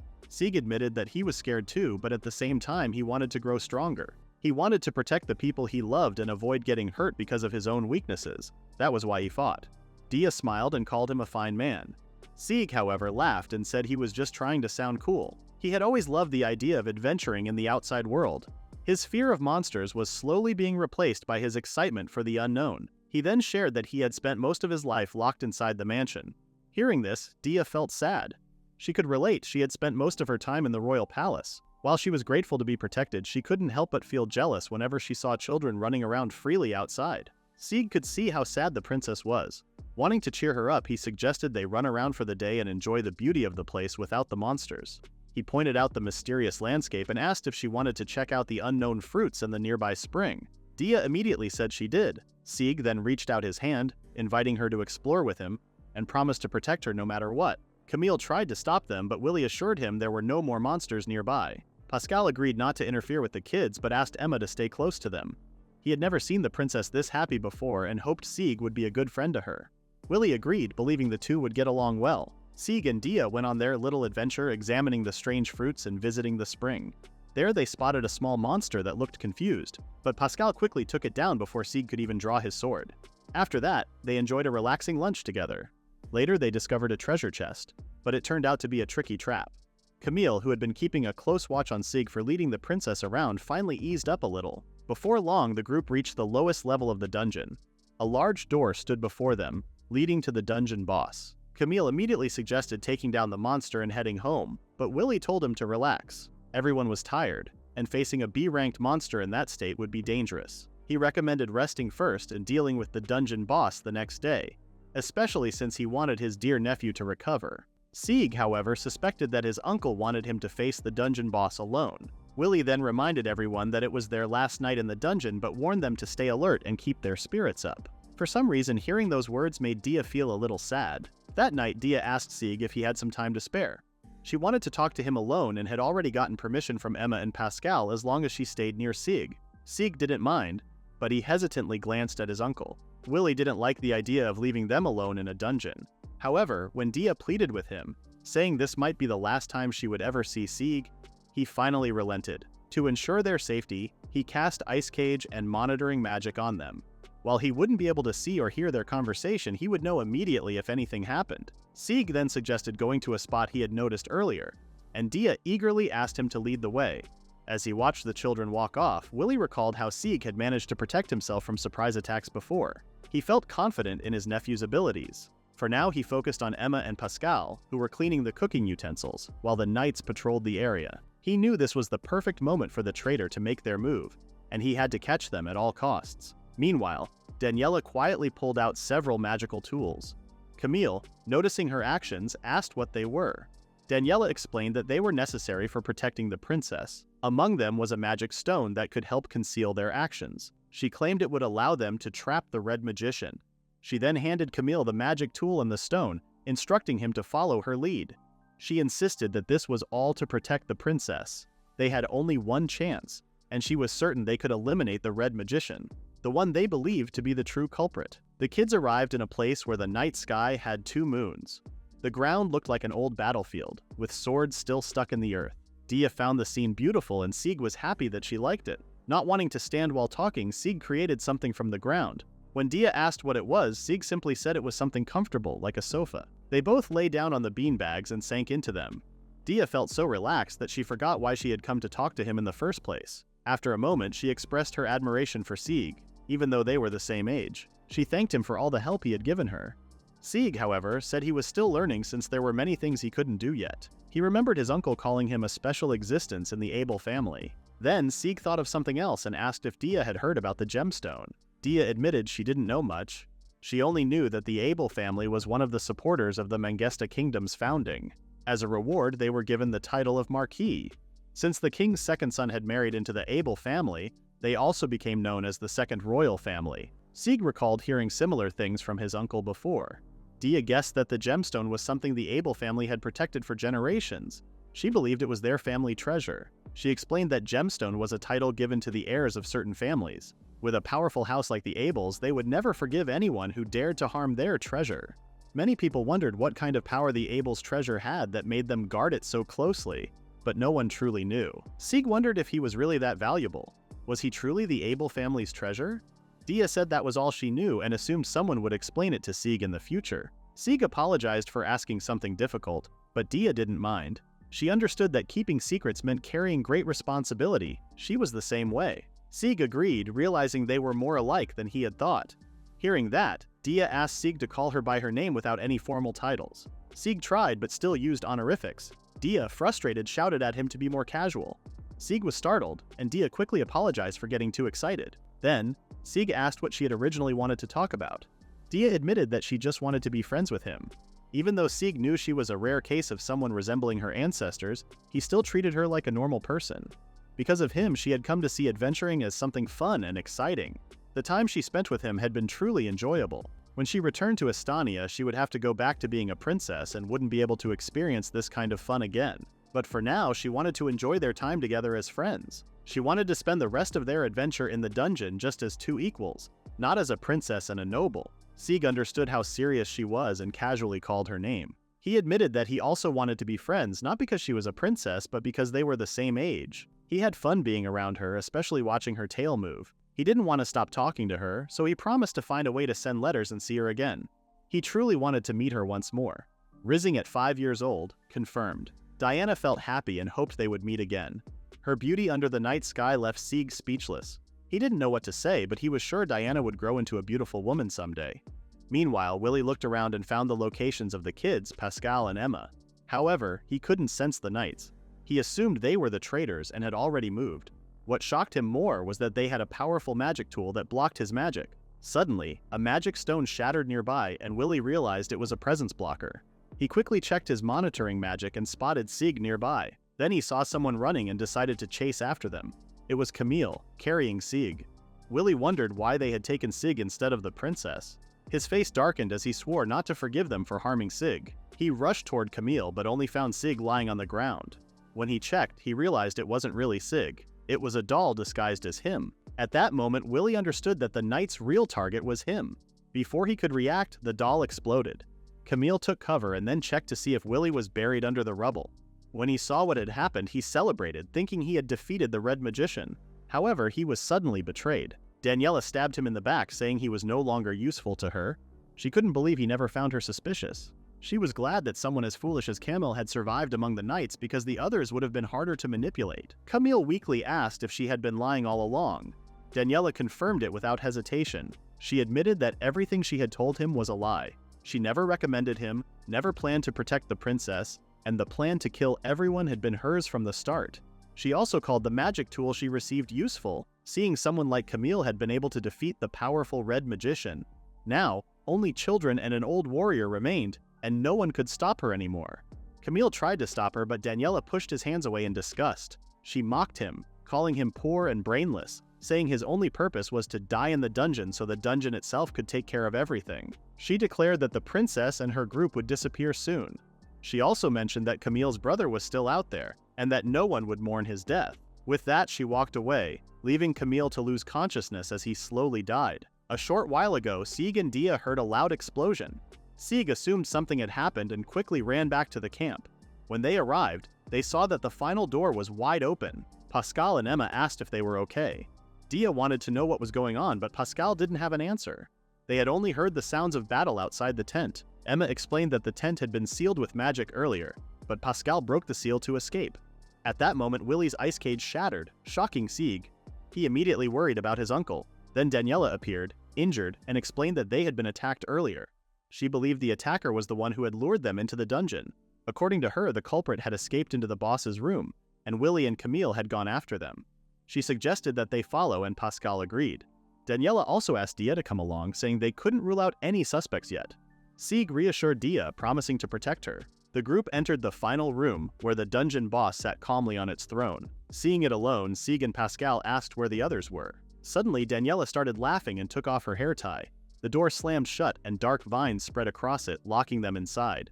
Her appearance changed, and she declared that they would all die because of their foolishness. Pascal quickly realized that Daniela had been the culprit all along. She smirked and told them it was too late to figure that out. She revealed that Camille and Willy were already dead.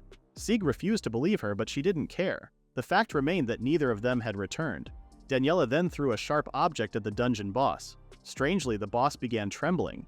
She explained that a simple fight would have been too boring, so she made things more interesting by making the boss even stronger. Now, under her control, the dungeon boss stood ready to fight. With a cruel smile, Daniela looked at Dia and told her to suffer before she died. Daniela, having powered up the boss monster, gave off a strong and intimidating presence. Pascal demanded to know what she was doing. Sieg used his appraisal eyes and realized that the boss monster was now under Daniela's control and was experiencing strange conditions. Its skills and rank were also spiraling out of control. Soon they discovered that its weakness was advanced lightning magic, the very magic that Sieg feared the most. Daniela then commanded the monster to attack. Pascal quickly stepped in and shielded everyone. At the same time, Daniela used her shadows to create spider-like creatures around Dia and Emma, telling them to stay out of the way while she dealt with the princess. Pascal urged Sieg to take Dia and escape. Sieg hesitated, not wanting to abandon them, but Pascal warned that they would all be surrounded if they stayed. Left with no choice, Sieg grabbed Dia's hand, determined to find a safe place for her. Using his appraisal eyes, he hoped to figure out how to unlock the door. However, Daniela wasn't about to let them go. She sent her shadows to attack Sieg and Dia. Pascal shouted their names in concern. Just in time, Sieg cast Wall of Light to protect them and countered with Wind Slash. The shadows disappeared, but the boss monster was still chasing them. Sieg realized that the only way to stop it was to destroy the magic stone Daniela was using, but it was protected by barriers that could only be broken with lightning magic. Yet, due to his trauma, Sieg couldn't use it. Helper explained that there was only a 20% chance of breaking the magic stone with a different type of magic. But Sieg would have to use his full power. He could weaken the barrier with basic level magic, but he couldn't afford to since he had to keep defending both himself and Dia. As he struggled to keep up, he knew he couldn't hold out much longer. Desperate, he wondered what to do next. Dia looked at him with worry and then offered to be the bait. She believed he couldn't fight the boss monster, but she could distract it with Sieg's Wall of Light. Since she was the original target, they could use this chance for Pascal and Emma to defeat the spiders first. If she couldn't hold on, she told them to run. Sieg called her reckless, but Dia insisted they had to give their best effort to prevent more casualties. She was ready to risk her life and truly meant it. She didn't want others to suffer because of her. Sieg struggled with the decision but eventually agreed. However, he also admitted he felt the same way. He resumed his attack on the boss monster with wind magic and noticed that both of its hands had already been cut off. He then declared that he wouldn't sacrifice Dia and vowed to protect her no matter what. After casting Wall of Light on her, he stepped forward. He believed he could do it because he had the power to fight. Due to an unexpected disaster, the boss monster meant for training had gone on a rampage. Worse, its only weakness was lightning magic, something Sieg couldn't use. This kind of misfortune had happened to him before. However, he realized that this setback might actually be a hidden opportunity. If he could overcome it, victory would be within reach. Sieg pushed forward, reaching the magic stone and unleashing Inferno Spear at point-blank range. He needed the strength to protect the people he cared about. If he defeated this monster, they would all have a chance to escape. At this distance, he was certain he could win. Unfortunately, at that time, the boss monster's hands suddenly grew back. Sieg realized it had let its hands be cut off on purpose. The regenerated hands grabbed Sieg and the others couldn't do anything to help. The monster then swung its arm and threw Sieg against a nearby wall. While Dia fell into despair, Daniela approached her with a cold, dangerous look in her eyes. Meanwhile, Sieg surrounded himself with a wall of light, protecting his body from harm. He struggled to stay conscious, but his legs gave out and he couldn't stand anymore. Just then, a voice echoed in his head saying they were lucky to have found a treasure. Sieg opened his eyes and saw a butterfly resting on his nose. He often saw butterflies like this, but he wondered why one would be in a dungeon. Someone then remarked on how unrefined the butterfly looked and questioned whether it was being used to transmit their voice to Sieg. Sieg assumed the voice came from the butterfly, but he was wrong. It was coming from a sword in front of him. Seeing the great sword, Sieg remembered his uncle's words about a treasure hidden in the dungeon that could change the world. He wondered if this was the legendary Uparts. The sword then spoke, saying that Sieg's body was too small to handle the power he held. Only time could fix that. It then asked if he found that frustrating. Sieg wondered if the sword knew something about him, but this wasn't the time to dwell on it. The Uparts was right in front of him. This was his chance to win and he had to take it. Sieg forced himself back to his feet and the sword seemed impressed. It could now see Sieg's potential to reach the treasure. The sword then told Sieg to grab it, offering to be his walking stick to support him on his journey. Meanwhile, Dia ran for her life as Daniela chased after her. She also noticed that Pascal was reaching his limit. While she was distracted, Daniela's attack finally shattered the wall of light. Daniela couldn't believe that a brat like Dia was getting in her way. Dia asked what she meant by that, but Daniela just called her annoying and told her to disappear. At that moment, something exploded behind them. Daniela turned around in shock and saw Sieg holding a great sword. The sword slowly changed shape, shrinking into a small rapier to match Sieg's size. Just like he had said before, it really became nothing more than a stick. Dia felt relieved to see him safe. Daniela, however, was confused. She couldn't understand why the massive sword had turned into a rapier. Frustrated, she called Sieg stubborn for staying alive and ordered the boss monster to attack him again. Sieg gathered his magic into the rapier and unleashed his wind spell, Stormwind, completely destroying the monster. Daniela was stunned by his power. Sieg, on the other hand, was surprised that he didn't feel any strain on his body despite using his full strength. It seemed like the sword was carrying the burden for him. Realizing that he had a chance to win, Sieg used wind magic to lift himself into the air. Then, he unleashed Blaze of Fire straight at the monster's core. The attack struck its mark, shattering the core, and the boss monster exploded. Sieg had done it. However, his strength had finally run out and he dropped to his knees. Dia ran to him, worried, and asked if he was okay. Sieg was exhausted, but he was just glad that he had been able to protect her.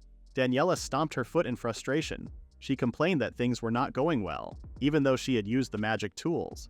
She was already fed up with these kids who were getting on her nerves. Determined, she decided she would cut them down, even if it cost her life, until they were nothing but a pile of flesh. She lunged forward, trying to stab them, but before she could, something struck her hand. She cried out in pain and fell to the ground. Shocked, she asked where the attack had come from.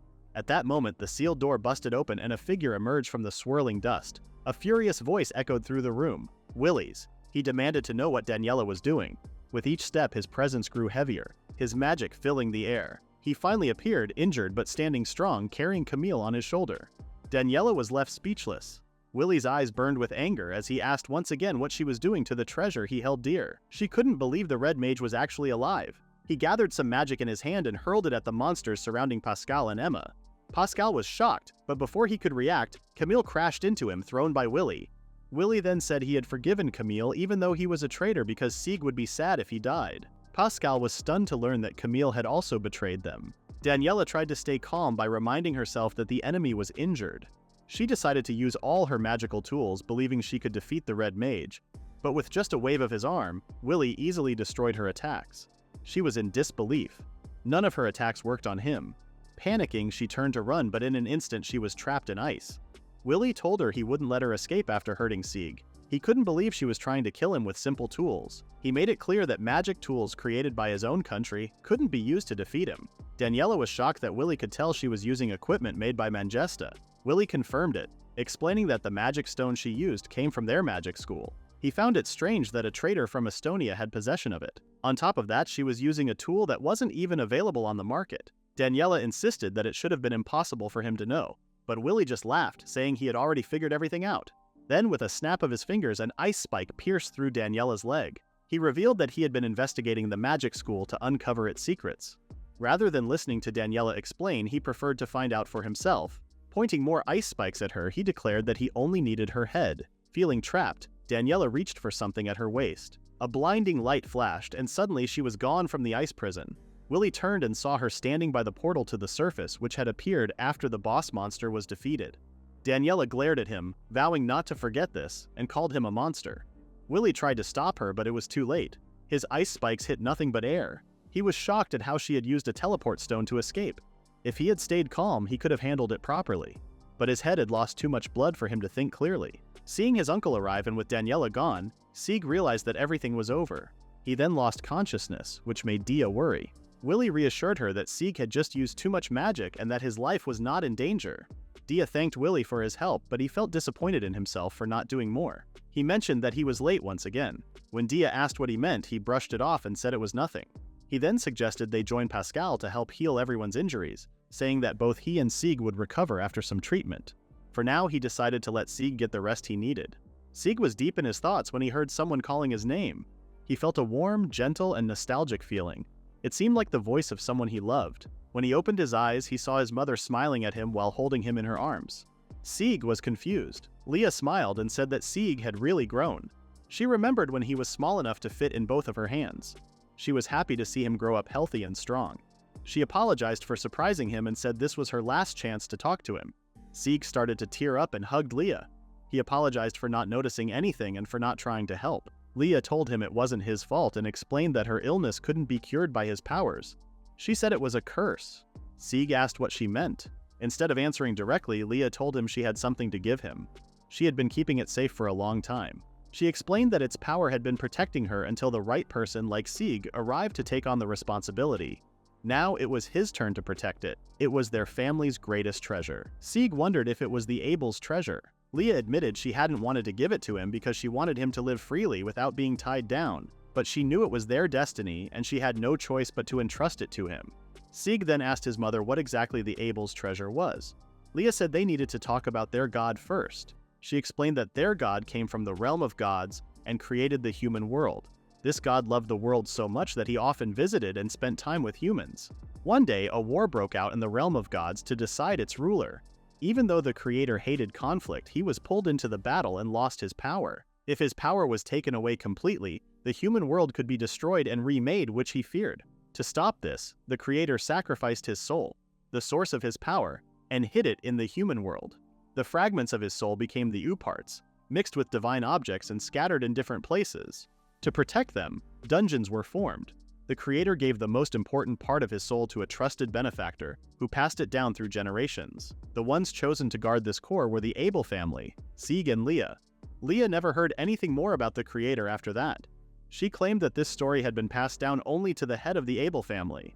However, it seemed that others also knew the secret. No one ever found out who they were, but the Abel's most valuable treasure kept getting targeted, and there was a risk that someone might use it to harm others. Leah felt troubled and regretted passing such a heavy responsibility to Sieg.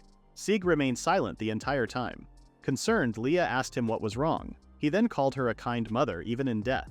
With a cheerful tone, he told her not to worry. No matter what challenges awaited him, he would find a way through them because he had the strength to do so. He reassured her that he had people who supported him, his family, who reminded him not to carry burdens alone, a friend who shared a similar past, and a determined partner who never gave up. Though he didn't know what the future held, he knew there were things in the world worth protecting. With that resolve, he chose to take on the role of the Abel family's treasure. He promised Leah that once everything was over, he would live freely, unbound by anything. Most importantly, he vowed to cherish everyone he loved. Leah felt deeply moved and hugged her son warmly. She couldn't believe how much stronger he had become. She told him not to push himself too hard or sacrifice his own happiness. She asked him to continue living with his family and the people he cared about. Sieg agreed, wanting to honor his mother's wishes. At that moment, a familiar figure appeared and told Leah that her time had run out. She thanked the guide of life and death for granting her final wish. Turning to Sieg, she said goodbye, reminding him that since she had already entrusted him with the treasure, she could no longer help him as she had before. However, she promised to always be with him, watching over him. Sieg reached out for his mother one last time, but before he could touch her, she transformed into butterflies.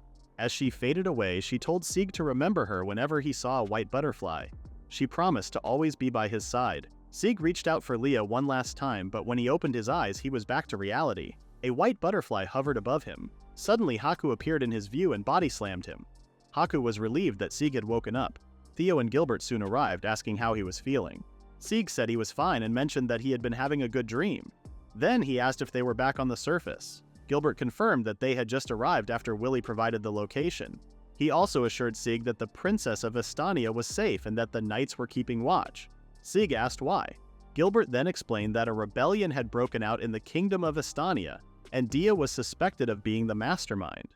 Sieg was shocked to hear that the rebellion had started so suddenly. Near the dungeon, an inn owner was shocked when someone paid a huge amount of money to rent out the entire inn for 3 days. The payment was more than enough to cover 3 months of renting out all the rooms. The person who paid also promised to handle the current guests, helping them find other places to stay. Curious, the innkeeper asked what was going on. Theo simply said it was a state secret, and asked the innkeeper to keep quiet if anything happened. Meanwhile, Dia couldn't help but wonder what was happening to Estania. To ensure no one could listen in from outside, Willie used block. Gilbert praised him and then apologized to Dia and Pascal for the delayed introductions. He formally introduced himself as a member of the Abels and the captain of the First Knights of Mangesta. He had heard about their struggles in the dungeon and was relieved to see them safe. Dia thanked him for his concern and said it was all thanks to Sieg and Willie. However, Pascal wanted to focus on the rebellion. He asked why a rebellion was happening in their country and more importantly why Dia was being accused of leading it. He insisted that such a thing was impossible. Gilbert explained that the rebellion was small and had already been suppressed. While Dia was in the dungeon, the rebel army had attacked Estania's capital. Dia immediately worried about the citizens and asked if they were safe. Gilbert assured her that nothing significant had happened to them. However, Prince Tobias declared that Dia was the mastermind behind the rebellion. He even requested that other countries capture both Dia and Pascal, dead or alive. Pascal argued that this was impossible since they had been inside the dungeon the entire time. Sieg agreed and defended Dia, saying she had even acted as a decoy to protect everyone in the dungeon. He insisted that someone willing to risk their life like that could never be a traitor. Gilbert shared the same thoughts. He had also heard from Willie that someone was targeting Dia's life. Sieg then realized who Willie had been speaking to earlier. Gilbert further explained that Prince Tobias had not provided enough evidence to prove Dia was behind the rebellion. There were too many things that didn't add up. Willie agreed, saying the whole situation seemed rushed, as if someone was desperate to get rid of Dia. He had also heard about Prince Tobias's cruel and tyrannical nature. On top of that, there were tensions within the Estanian royal family due to the battle for succession.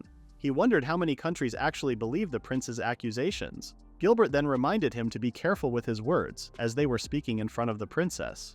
Dia said she didn't want a battle that involved innocent citizens. She insisted that her brother would never do such a thing. Gilbert stayed silent for a moment before explaining that they only wanted to protect her. Wilbert then reminded him that Dia was currently a princess suspected of being the mastermind behind a rebellion. However, Gilbert couldn't ignore such injustice in his own land. More than anything, he didn't want to stand by and do nothing while a falsely accused child walked into danger.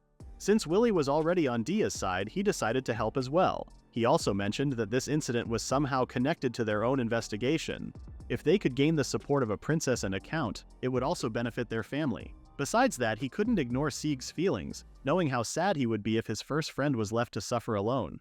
Sieg thanked both his father and uncle. Pascal promised to never forget their kindness, and Emma also expressed her gratitude. Willie then asked to borrow the broken concealment tool, explaining that the Abel family had a skilled magic tool craftsman who could repair it.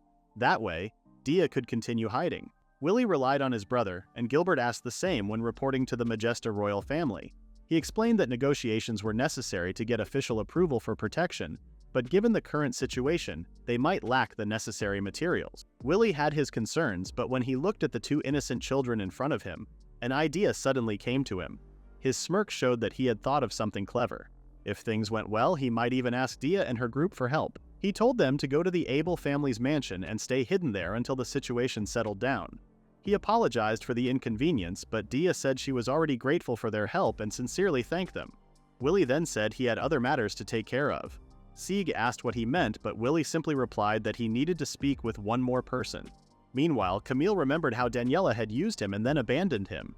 He couldn't believe he was dying without saving anyone or completing his mission to protect the princess. He knew no one would mourn him, but he still wanted to live, even if it meant living in disgrace. Suddenly, he woke up to the sound of Dia calling his name in worry. When he tried to get up, pain spread through his body.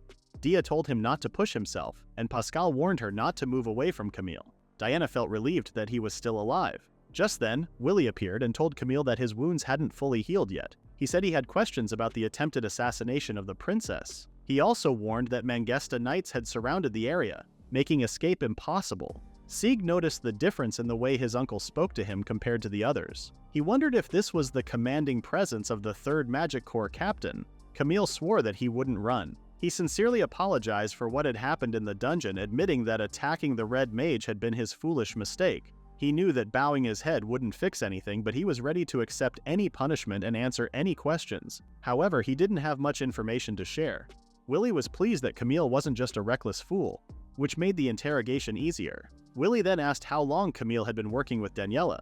Camille explained that it had only been in the dungeon. He shared that Daniela had suspected Willie because he had secretly contacted someone outside. She believed that the Red Mage was plotting to assassinate Dia. Willie then asked if Camille had trusted Daniela without any doubts. Camille couldn't answer. Pascal spoke up, explaining that the princess's knights were chosen based on skill and experience. Distrusting them would mean distrusting the nobles and royals who recommended them. Willie then asked who had recommended Daniela. Pascal replied that it was Marquis Beaker, a supporter of Prince Tobias. Willie then asked if they knew anything else about Daniela. Camille recalled that she hadn't interacted much with the other guards and simply carried out her duties in silence. Finally, Willie asked Camille if he knew anything about the rebellion in Estania, which Dia was being accused of masterminding. Camille was shocked. He couldn't believe there was a rebellion, let alone that Dia was behind it. He called the accusation ridiculous. Willie pressed him, asking if he was absolutely sure he had no knowledge of it. Camille insisted that there was no reason for Dia to do such a thing. He firmly stated that Dia was not a suspect. He had never seen her behave in any way that suggested rebellion. He added that someone who had just told him they were happy he was alive would never start such a conflict. Willie told Camille not to worry because he wasn't suspicious of Dia at all. However, he couldn't fully trust Camille's words, especially since he had been one of Camille's victims before. Camille then offered himself to be tested in any way necessary, and even suggested using magic to prove he wasn't lying. Since Camille was willing, Willie asked if he could look inside his mind. He reassured him that he wouldn't physically open his head. Instead, he explained that there was a magic tool originally created to read the memories of nonverbal things like plants. However, it had never been tested on a living human before, and he wasn't sure if it would cause pain or have side effects. Sieg protested, saying his uncle was going too far, but Willie insisted that this was the only way he could trust Camille. If Camille truly wanted to protect Dia, he needed to help prove her innocence. Willie then asked if Camille was ready to provide reliable information. Camille hesitated, and Dia looked at him with concern. He remembered how relieved she had been to see him alive. When Dia tried to stop Willie herself, Camille made his decision. He agreed to the proposal as long as it would prove Dia's innocence. He took full responsibility for his failure, and as the princess's guard knight, he could no longer allow himself to be foolish. Seeing Camille's determination, Willie found him interesting. Without wasting time, he asked Camille to show his courage right away by helping him test the new transfer stones. He assured Camille that he wouldn't force him to go 3 days without sleep and that the magic tool wouldn't take his life. Camille hesitated, trying to change Willie's mind, but Willie reminded him of how he had injured his back in the past and how he had already accepted any punishment. He then asked if he could borrow Camille, and also mentioned how he planned to inform the Crown Prince of Mangesta about Dia. Before leaving, he told Sieg to send his regards to Gilbert. With that, Willie and Camille vanished from the room. Sieg broke into a cold sweat and Dia started crying. He assured her that his uncle was probably a kind person. Dia said she needed time to think about what to do next. Sieg then remembered the moment he reunited with his mother. He told Dia not to carry the burden alone and said it was okay to rely on others. He reminded her that Pascal and Emma were with him, and even the Abel family supported her. He assured her that she had him too, and promised they would face this situation together. Dia agreed, and Sieg felt relieved, smiling at her. He then wondered if this trial was caused by his own bad luck or if it was just a coincidence. He didn't know for sure, but now that he had inherited the power to change the world, unexpected challenges would likely appear. Even so, he refused to sacrifice anyone. To protect those he cared about, he needed to become stronger. A few days later in Mangesta Castle, a man burst into laughter. A servant asked what was wrong, but Prince Julius brushed it off, saying it was nothing. He had just received a letter from Wilbert after a long time. Curious about what was happening, he found the Abel family's plans interesting. He guessed it had something to do with the treasure. Julius then ordered his servant to clear his schedule because he planned to meet with the Abel family. The request they sent was outrageous, but he didn't mind, as long as he could make an equally bold request in return. Sieg finally made it back home, where his brother and sister immediately showered him with affection, hugging him so tightly he could barely breathe. They were just relieved that he had returned safely. Albert then said he had a gift to celebrate Sieg's return, a cute headband with drooping rabbit ears. Both Albert and Ariane thought their little brother looked adorable. Sieg reminded them that he was a boy, but Albert insisted that cuteness had nothing to do with gender. Theo stepped in, asking them to let Sieg rest since he was tired. Meanwhile, Dia was surprised to see such a scene. Albert suddenly remembered that he had been the one escorting the princesses group in the capital and apologized for the noise. Dia didn't mind, saying it was nice to see siblings getting along so well. For now, the princesses group was allowed to stay in the Abels' separate house until things settled down. Ariane told them to rest as much as they needed, and to ask for anything they wanted. Dia and the others thanked them for all their help. Sieg promised to visit Dia later with books and delicious sweets, which made Dia look forward to it. After the princesses group left, Ariane teasingly asked Sieg what was going on, noticing how close he and Dia had become. Sieg brushed it off, saying they were just friends. Later, Sieg collapsed onto his bed with Kohaku, finally feeling at ease in his own room. Kohaku agreed, sharing Sieg's relief. Sieg had only wanted to gather magic sand from the spirit forest, but ended up with something far more troublesome: the Sword of Uparts. Since then, he hadn't heard the sword's voice. Still, it was thanks to the sword that he had been able to use advanced magic. Even with his appraisal eyes, the sword's information remained unclear. Helper explained that the sword was sealed with a mysterious power, which made it impossible to analyze. Sieg figured that there were some things even Helper couldn't figure out. Helper, feeling his pride on the line, asked for more time to try using his special appraisal eyes to gather more information. Sieg encouraged him to keep trying. Sieg also remembered that the sword knew about the Abel's treasure. The dungeon had been created to hide the shards of the creator's soul which were connected to the treasure. His head hurt just thinking about it. He had promised his mother to protect the treasure, but he still didn't know how. He considered asking his father directly or searching the family library for answers. At the same time, the trials for the lucky one were becoming harder and he needed to improve his magic. He wanted Willie to teach him more, but his ability to use advanced magic was still a secret. At that moment, Sieg decided not to keep secrets anymore. He couldn't move forward while hiding the truth. He was scared of what the adults would say, but he knew that he could only rely on his family. Willie and Gilbert received a message from Prince Julius, saying he would make a decision after hearing the full details.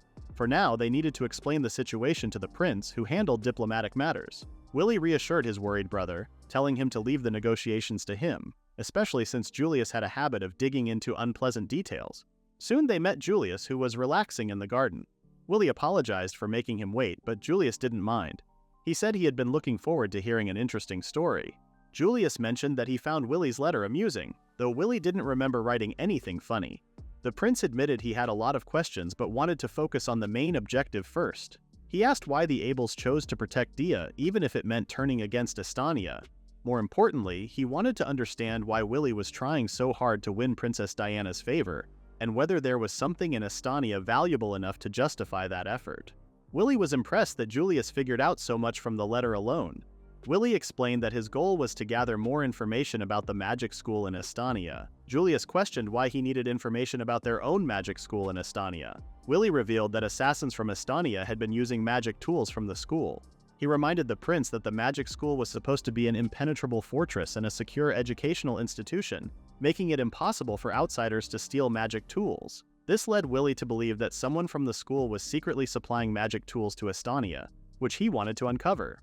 Willie shared that the Abels had a beloved family member who was cursed years ago. They had searched for the culprit for years, even after that family member died. However, A recent attack on their family made them suspect that the culprit was connected to the magic school. He couldn't reveal that it was about Gelt. Julius concluded that it was all about protecting their treasure. Willie admitted that directly investigating the magic school was impossible because they were part of the Abels. Julius agreed, noting that the institution was wary of both the Abels and the royal family. He suspected that the dark magic department was controlling everything from behind the scenes. Julius added that the royal family also wanted to investigate, but the institution was essentially holding the children of noble families hostage. Willie suggested that it would be better to investigate from the outside since controlling the flow of information from within the school was nearly impossible. Julius then understood why Willie wanted to involve the princess, calling it a roundabout approach that didn't seem like Willie's usual style. Gilbert didn't care about the method. Someone had hurt their family's treasure, and he was determined to find the culprit and make them pay. Julius understood their motive but pointed out that his royal family of Mangesta had no stake in the matter. He reminded them that the Abels' so-called treasure was nothing more than a mysterious entity to them. Willie argued that the information from the magic school could benefit the royal family, but Julius doubted it would be useful enough to justify a risky negotiation that might spark a war. He reminded them that while the royal family had long-standing ties with the Abels, protecting a suspected traitor wasn't something they could agree to without solid justification. Still, Julius admitted that the other negotiation mentioned in the letter seemed amusing. Willie insisted it wasn't a laughing matter. Julius apologized, saying he couldn't understand how the measure mentioned in the letter was supposed to protect Princess Diana. Willie confirmed that it was true. Julius apologized for laughing but then made a serious proposal. If Willie accepted, Julius promised to personally negotiate with Estonia. He wanted Willie to accept a noble title, essentially putting him under Mangesta's control for life. Thanks to Willie, the country's magical technology had advanced significantly. On top of that, Willie was a powerful fighter who had conquered countless dungeons and retrieved valuable parts. Such strength could destabilize a nation if another country gained control over him. Willie asked if Julius really thought he would betray his country. Julius wasn't saying the chances were zero. He knew that Willie had little interest in the country or even the royal family. Willie gave him a cold glare. Julius admitted that it would have been better if Willie shared Gilbert's patriotism. Since he didn't, Julius wanted to secure his loyalty through a formal contract between a lord and a vassal, ensuring that Willie would never turn against them. Willie called him an overthinker and Julius agreed, saying he always imagined the worst-case scenarios. That was how much he valued Willie, enough to weigh his loyalty against the safety of the country. Willie's accomplishments already deserved a noble title, and Julius, as a lord, wanted the authority to command him. He asked if Willie would accept the title and settle in Mangesta, or if he should send Princess Diana back to Estonia. After thinking for a while, Willie sighed. He had no choice but to agree to Julius's terms. The prince was pleased and instructed him to prepare a mansion and hire some retainers. Willie claimed he could manage on his own, but Julius gave him 1 month to prepare for the investiture ceremony or the negotiations with Estonia would fall apart. Julius added that having responsibilities would tie him to Mangesta. Willie called him shrewd. Julius then offered him land on the western frontier, an undeveloped area with nothing. Willie couldn't believe he was being ordered to farm. Julius promised to handle the negotiations with Estonia, assuring Willie that he never failed. He said he was looking forward to Willie's investiture ceremony. After the prince left, Willie complained about how Julius had beaten him. Gilbert said this was a good chance for Willie to settle down. However, Willie insisted he would keep wandering, though more carefully, since he had more work to do now. He didn't mind it as long as it was for the sake of the adorable kids. After conquering the dungeon and securing the treasure, Willie realized it had triggered something in Sieg, leaving him with no choice but to handle things however necessary. Gilbert suggested building a mansion near the Abels' estate, but Willie refused. He didn't plan to stay long, so renting a nearby vacant house seemed like a better option. The only problem was the retainers. They didn't have anyone they could trust. Willie already assumed the prince wouldn't lend him extra help. Since the Abels had many secrets, they couldn't just hire ordinary people. Just then, Willie remembered Theo and his friend. That's when he realized there was only one person the Abels could truly trust, the one and only Nikolai. Nikolai was called to the Abels' mansion, unsure of what was happening. When he asked Sieg about it, Sieg admitted he didn't know much, so Theo explained the situation. Their uncle had asked for both Nikolai and Sieg shortly after returning from the royal capital. Theo was also confused since Willie had just been granted a noble title. Nikolai wondered if he was about to be scolded for taking Theo and Sieg on a monster hunt, but Theo assured him that the adults already knew about it. Just then, Willie arrived and thanked Nikolai for responding to his summons. Nikolai gave a stiff greeting, but Willie told him to speak casually. Willie then explained that he had called Nikolai to discuss a matter related to Sieg. Nikolai immediately understood it was work-related. Willie got straight to the point and asked Nikolai to become his retainer. Nikolai was shocked and asked why Willie had chosen him. Willie explained that as a newly independent noble, he needed someone he could trust. He knew Nikolai was aware of Sieg's special magic but had never spoken about it to anyone. Willie said he chose Nikolai because of his discretion, especially since the Abel family had many secrets. However, Nikolai's role would only be a formality. Willie's true goal was to protect Sieg. Nikolai said he would be grateful to work under the Abel family. Theo realized that this might have something to do with protecting Sieg. Willie then brought out the usual contract and asked Nikolai to swear never to reveal any information about Sieg, even if it cost him his life. Nikolai was shocked. Willie explained that everyone assigned to Sieg had signed the same contract. In return for their loyalty, the Abel family guaranteed their livelihood and protection. Willie offered Nikolai the same deal. Willie mentioned that Nikolai's sister wasn't in good condition. Sieg remembered Nikolai once saying that his sister was sick. Willie recalled that the Bodens, Nikolai's family, had been deceived by another noble during the previous head's reign, which led to their downfall. Nikolai's father tried to rebuild the family but eventually died from illness. Afterward, Nikolai sold everything, his estate and assets, to pay for his sister's treatment. Now, they lived in a rented house. Nikolai admitted that the estate had been sold a while ago and insisted it wasn't Sarah's, his sister's, fault. He blamed himself for not being strong enough to protect his family. Willie asked if a cure had been found, but Nikolai confirmed that every doctor had given up. For now, he could only use magic herbs to keep the disease from getting worse. Willie then shared that his appraisal eyes might help identify the cause of Sarah's illness. Since Nikolai hadn't yet used appraisal eyes on his sister, Willie suggested it was worth trying. Even if they couldn't find the cause, Willie promised to take responsibility for securing the herbs and searching for a cure if Nikolai agreed to become his retainer. He also guaranteed food, shelter, and care for Nikolai, his sister, and their servants, calling it a favorable offer. Nikolai asked Willie if he could really save Sarah. Willie promised not to betray Theo's and Sieg's friend.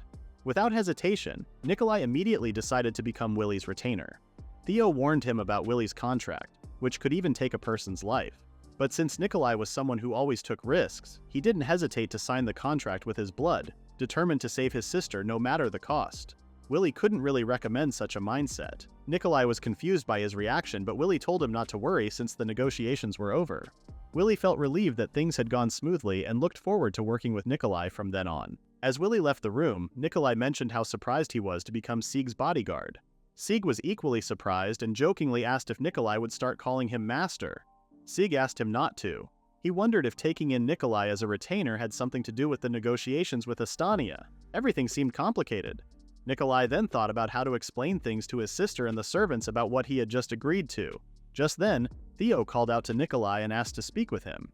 Theo couldn't believe that Nikolai had sold their mansion without discussing it with him first. Nikolai explained that Theo had already helped him enough, and he didn't want to burden him with money matters. Relying on someone from a powerful family like Theo didn't feel right to him. Theo then asked if Nikolai would help a friend if they were in need. Even though Theo couldn't offer money himself, he could have asked his uncle for help. He wished Nikolai had at least talked to him about it first. Nikolai was surprised and apologized. Theo then walked away to prepare a room for Nikolai's sister and asked if there were any specific furnishings she would need. Nikolai told him not to go that far, but Theo insisted. Nikolai finally admitted that Sarah liked white rooms because they were calming. He shyly thanked Theo, who accepted his thanks. A few days later, in the Abel family's annex house, Theo told Ariane that the Bodens would arrive soon. Ariane mentioned that the mansion didn't feel lonely anymore since they had guests. Just then, the Bodens teleported into the house. A little girl hiding her face under a hoodie stood quietly. Nikolai worriedly asked Sarah if she was feeling okay after the teleportation. Sarah confirmed she was fine. Ariane welcomed the Bodens, introduced herself as the mansion's steward, and offered to guide them to their room. Nikolai greeted Ariane for the first time and suggested that Sieg should get along with Sarah since they were close in age. Ariane quickly told him not to be rough with Sieg. Nikolai claimed it was just their usual way of greeting, but Ariane continued to complain about it. Sarah then reminded her brother to greet others properly. Nikolai introduced their servants, the Hannah couple, who had stayed with them until the end. Sarah introduced herself and apologized for her shabby appearance, but Ariane didn't mind. Sarah then asked about her brother's master, said she didn't need any treatment, and requested to have the contract cancelled. Everyone was shocked when Nikolai asked what Sarah meant.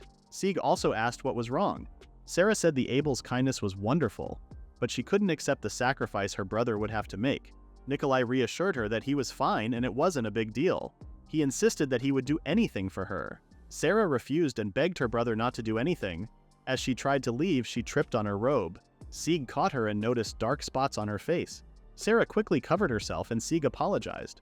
Mrs. Hannah then realized that Sarah had another fever. Ariane offered to take them to their room and suggested they rest before leaving. Mrs. Hannah agreed and followed Ariane while supporting Sarah. Nikolai watched them leave, still worried about Sarah refusing treatment. Theo wondered if Sarah had learned about the contract costing a life, but Nikolai denied it. Still, he knew how perceptive his sister was. Sieg couldn't stop thinking about Sarah's pained expression. He felt sorry for her, knowing she had been struggling with the disease for so long. Meanwhile, Nikolai tried to go after Sarah to convince her, but Theo stopped him, saying they should both calm down first. Sieg then suggested going to the garden, thinking that seeing the flowers might cheer Sarah up. He hoped they could come to an understanding if they talked things through as siblings. Nikolai thanked him for the advice. Meanwhile, in Sarah's room, Ariane asked if she was feeling better. Sarah apologized for the trouble, but Ariane told her not to feel sorry since she was the one suffering the most. Sarah said that everyone was suffering because of her. Ariane agreed, mentioning that Nikolai was especially affected. Even though he might seem rough, Ariane knew he cared deeply for his sister. She assured Sarah that no one was to blame. However, Sarah kept insisting that it was all her fault. Ariane then gently asked what had happened, if Sarah didn't mind sharing. Sarah explained that her illness had worsened several years ago, around the time their father passed away. Her brother and everyone else did their best to help her, but nothing seemed to work. Eventually, they discovered that magical herbs could ease her symptoms. However, Sarah began to notice that the money from their shop was disappearing little by little. In the end, they had to sell their mansion. When Sarah learned that the money was used to buy the herbs, she was so shocked that she didn't know what to say. The house where she had shared so many memories with her family was reduced to pieces, turned into medicine. Drinking the magical herbs became difficult for Sarah after that. But if she didn't take them, her brother would be the one suffering. She had no choice but to drink them. Despite her brother's efforts, Sarah knew deep down that she was like a flower that couldn't bloom, no matter how much nourishment she received. Ariane asked Sarah if she knew the details of the contract. When Sarah heard about the examination of her illness, she had a bad feeling and asked her brother if it would put his life in danger. Her brother had a habit of stuttering when he lied, which confirmed her suspicion. She loved her brother deeply since he had always been by her side. Nikolai, who was picking flowers, would often tell Sarah wonderful stories to cheer her up. He remembered her favorite flowers and things without fail. Sarah couldn't imagine life without her brother, but all she seemed to do was take from him. She knew too well that her brother would do anything for her, even risk his life, something she couldn't bear. Ariane hugged Sarah, understanding how hard it must have been to keep everything bottled up for so long. She thanked Sarah for opening up about her worries. Sarah admitted that she wanted to laugh with her brother again, just like before. She longed to be genuinely happy when receiving his gifts, but her current condition made that difficult. Nikolai, who had been standing outside the room holding a flower pot, overheard Sarah's words. His heart ached, and he gripped the pot tightly. Sieg noticed his distress and looked at him with concern. Nikolai then handed the flower to Sieg and asked him to give it to Sarah on his behalf. He walked away, telling the able siblings that he couldn't face Sarah right now. Theo and Sieg watched silently as Nikolai walked off, his back heavy with sadness. Theo told Willie about the situation and Willie understood. Willie didn't want to use his appraisal eyes without permission, so he suggested giving the Baden siblings some time. Nikolai sat outside looking downcast. Sieg and Kohaku sat beside him to comfort him. Nikolai shared how his father had suddenly fallen ill when Sarah was still a child. The shock of it all might have caused Sarah's condition to worsen, and he feared she would die just like their father. That fear haunted him, and he struggled to keep going. Desperate to save Sarah, he searched for doctors, and Sarah improved a little thanks to some magic herbs. But to pay for her treatment, he gave up everything his father had worked so hard to rebuild. Nikolai blamed himself for not being smarter and thought he could have done better. He tried to handle everything alone, not wanting to burden anyone else. But the weight of it all became too much, and he ended up hurting his friends and family. He thought he was protecting them, but he now realized he was just being stubborn. Deep down, he knew he wasn't strong enough to do everything alone, but he had forgotten how to lean on others. Even though he understood this now, it felt too late. The house Sarah loved and their father's legacy were gone. He felt like he had ruined everything. Sieg reminded Nikolai that he had still managed to protect Sarah in the end. He told Nikolai that if he worked hard and grew stronger, he could rebuild what was lost. But Sieg also reminded him that a life lost could never be brought back. Still, Nikolai had a chance to start over because he now had people who wanted to share the burden and support him, including the Abels and Sarah. Sieg urged him not to give up, to stand up and this time walk forward with everyone by his side. Nikolai noticed Sarah approaching, seated in a magic wheelchair that Ariane had created. Sarah said she was worried because Nikolai hadn't returned by nightfall. She wondered if he was angry because she had been selfish. Nikolai reassured her that he wasn't angry and understood why she was worried. He admitted that her feeling was right. He had made a life-threatening contract to keep a secret he couldn't tell anyone. However, it also meant that his master trusted him to keep the promise. He promised Sarah that he wouldn't die before her because he intended to honor his master's trust and keep her from being sad. He asked her to trust him. Nikolai remembered Sieg's advice about sharing his burdens. If the appraisal eyes found a cure and Sarah got better, he asked her to help him afterward. He knew he was asking a lot, but he admitted he couldn't regain everything they had lost on his own. With Sarah's support, he felt like he could start over. Sarah told him that she had always wanted to help her brother. She promised not to let her illness defeat her, and vowed to get better so she could support him. She said there was no pain because Nikolai had always been there for her, and that was why she was able to keep going. She swore it was true. Nikolai apologized to Sarah, and the Bodden siblings finally came to an understanding. The next day, Willie went to Sarah's room and used his appraisal eyes. He quickly realized why the doctors couldn't figure out Sarah's condition. He identified it as magic saturation, a rare condition where magic builds up in the body because it can't be released properly, causing various health problems. The blisters covering Sarah's body were a side effect of this buildup. He also noted that Sarah naturally produced a large amount of magic, which should have been an advantage. However, because her body struggled to release magic, it led to this dangerous state. Willie then understood why the magic herbs had been helping. They had properties that absorbed magic. Nikolai, looking worried, asked if Sarah would recover. After a brief pause, Willie assured him that there was a cure. However, the immediate problem was the excess magic trapped in Sarah's body. It needed to be released first or the treatment wouldn't work, and her body wouldn't survive the strain. Willie explained that they would need cursed magic to absorb the excess magic. When Nikolai asked if Willie could use it, Willie admitted that even the powerful red mage couldn't. Cursed magic was the rarest of all magic types, and those who mastered it often lost their humanity, becoming twisted individuals. Trusting Sarah's life to someone like that seemed impossible. Nikolai wondered if the magic herbs could help, but Willie warned about the dangers of overdose. For now, they needed to find someone with a natural ability for cursed magic, but Willie knew how hard it would be to find such a person. Nikolai was about to give up when Sieg asked his uncle to let him handle it.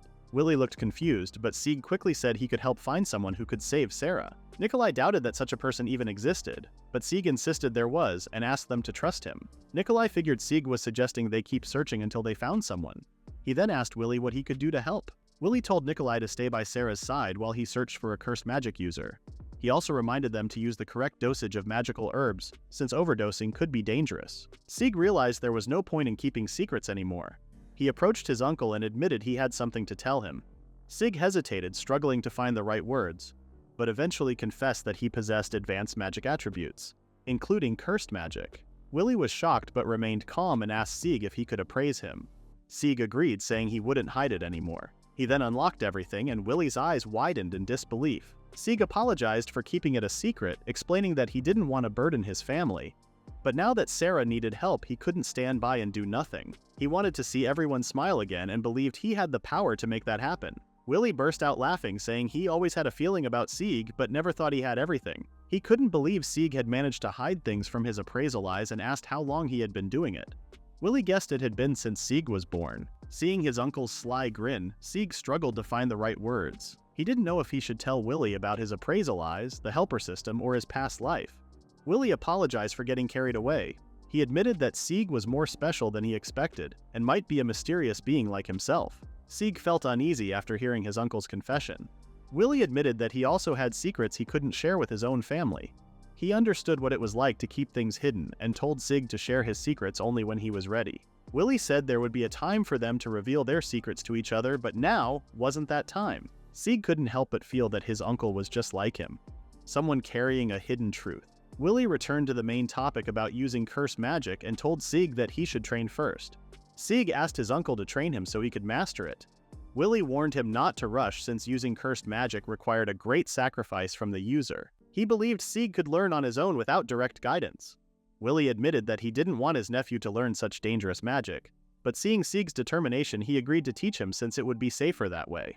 He said they would start right away and warned Sieg that advanced magic training wouldn't be easy, but Sieg should be ready for it.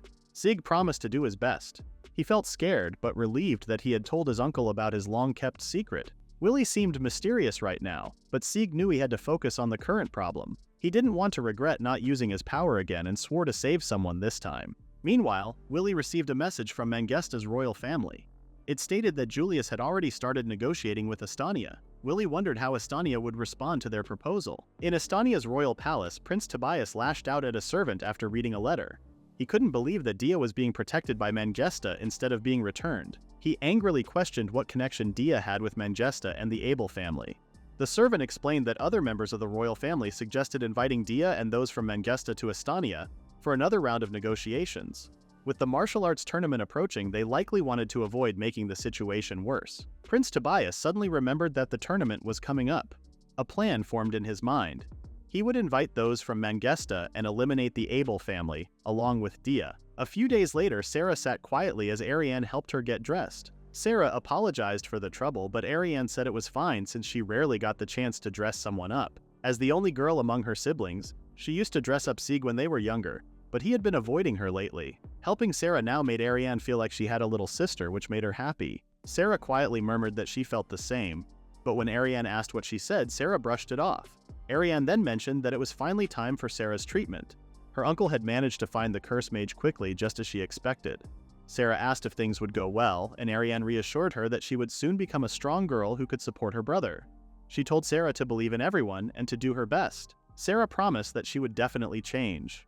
Theo then announced that only Sarah was allowed to enter the treatment room. Ariane asked where Sieg was, but Theo didn't know either. Nikolai encouraged Sarah to do her best and promised to rush to her side if anything happened. He seemed anxious, and Theo told him to calm down. Sarah assured her brother that everything would be fine and that she would return soon. When Sarah stepped into the room, she was surprised to see Sieg waiting for her. Willie cast a barrier around the room and apologized. He explained that what they were about to do was top secret and asked Sarah to sign a contract, the same one Nikolai had signed. According to the contract, Sarah couldn't talk about the treatment that Sieg would perform on her. Sarah felt confused. Sieg then revealed that he had an aptitude for curse magic. Willie added that even though Sieg was younger than Sarah, he was an excellent magician. As the deputy commander of the 3rd Magic Corps, Willie guaranteed that Sieg could treat her. He then asked if she trusted his words. Sarah confirmed that she trusted Sieg since everyone in the Abel family had been kind to her. She decided to put her trust in Sieg, and he thanked her. Willie then instructed her to sign the contract, warning that she could lose her life if she broke it. He also mentioned that he hadn't told Nikolai about it. Sarah promised not to tell her brother, pointing out that Nikolai had signed the same contract on his own. She said this would make them even, then signed the contract. Willie was relieved that the negotiations were finished. Willie told Sieg that he would be waiting outside and asked him to call if anything happened. He reminded Sieg to follow the plan they had practiced, but warned him about the side effects of the curse absorption, including hallucinations, hearing voices, and mental stress. He advised Sieg not to panic and to keep his mind strong. Sieg understood. He hadn't had much time to practice, but he was determined to give his best to heal Sarah. Willie wished him luck and left the room. The kids had been left alone when Sieg reached out for Sarah's hand. Sarah looked unsure, but Sieg said it was necessary for the treatment. Sarah hesitated before showing her bruised hand, leaving Sieg speechless for a moment. He then assured her that she and her brother could start over. He promised to make that possible for them. Sieg began using curse absorption on Sarah, drawing out the accumulated magic from her body. Sarah felt the pain as Sieg focused on pulling out the evil energy and expelling it. He knew he had to maintain control if he wanted to save her.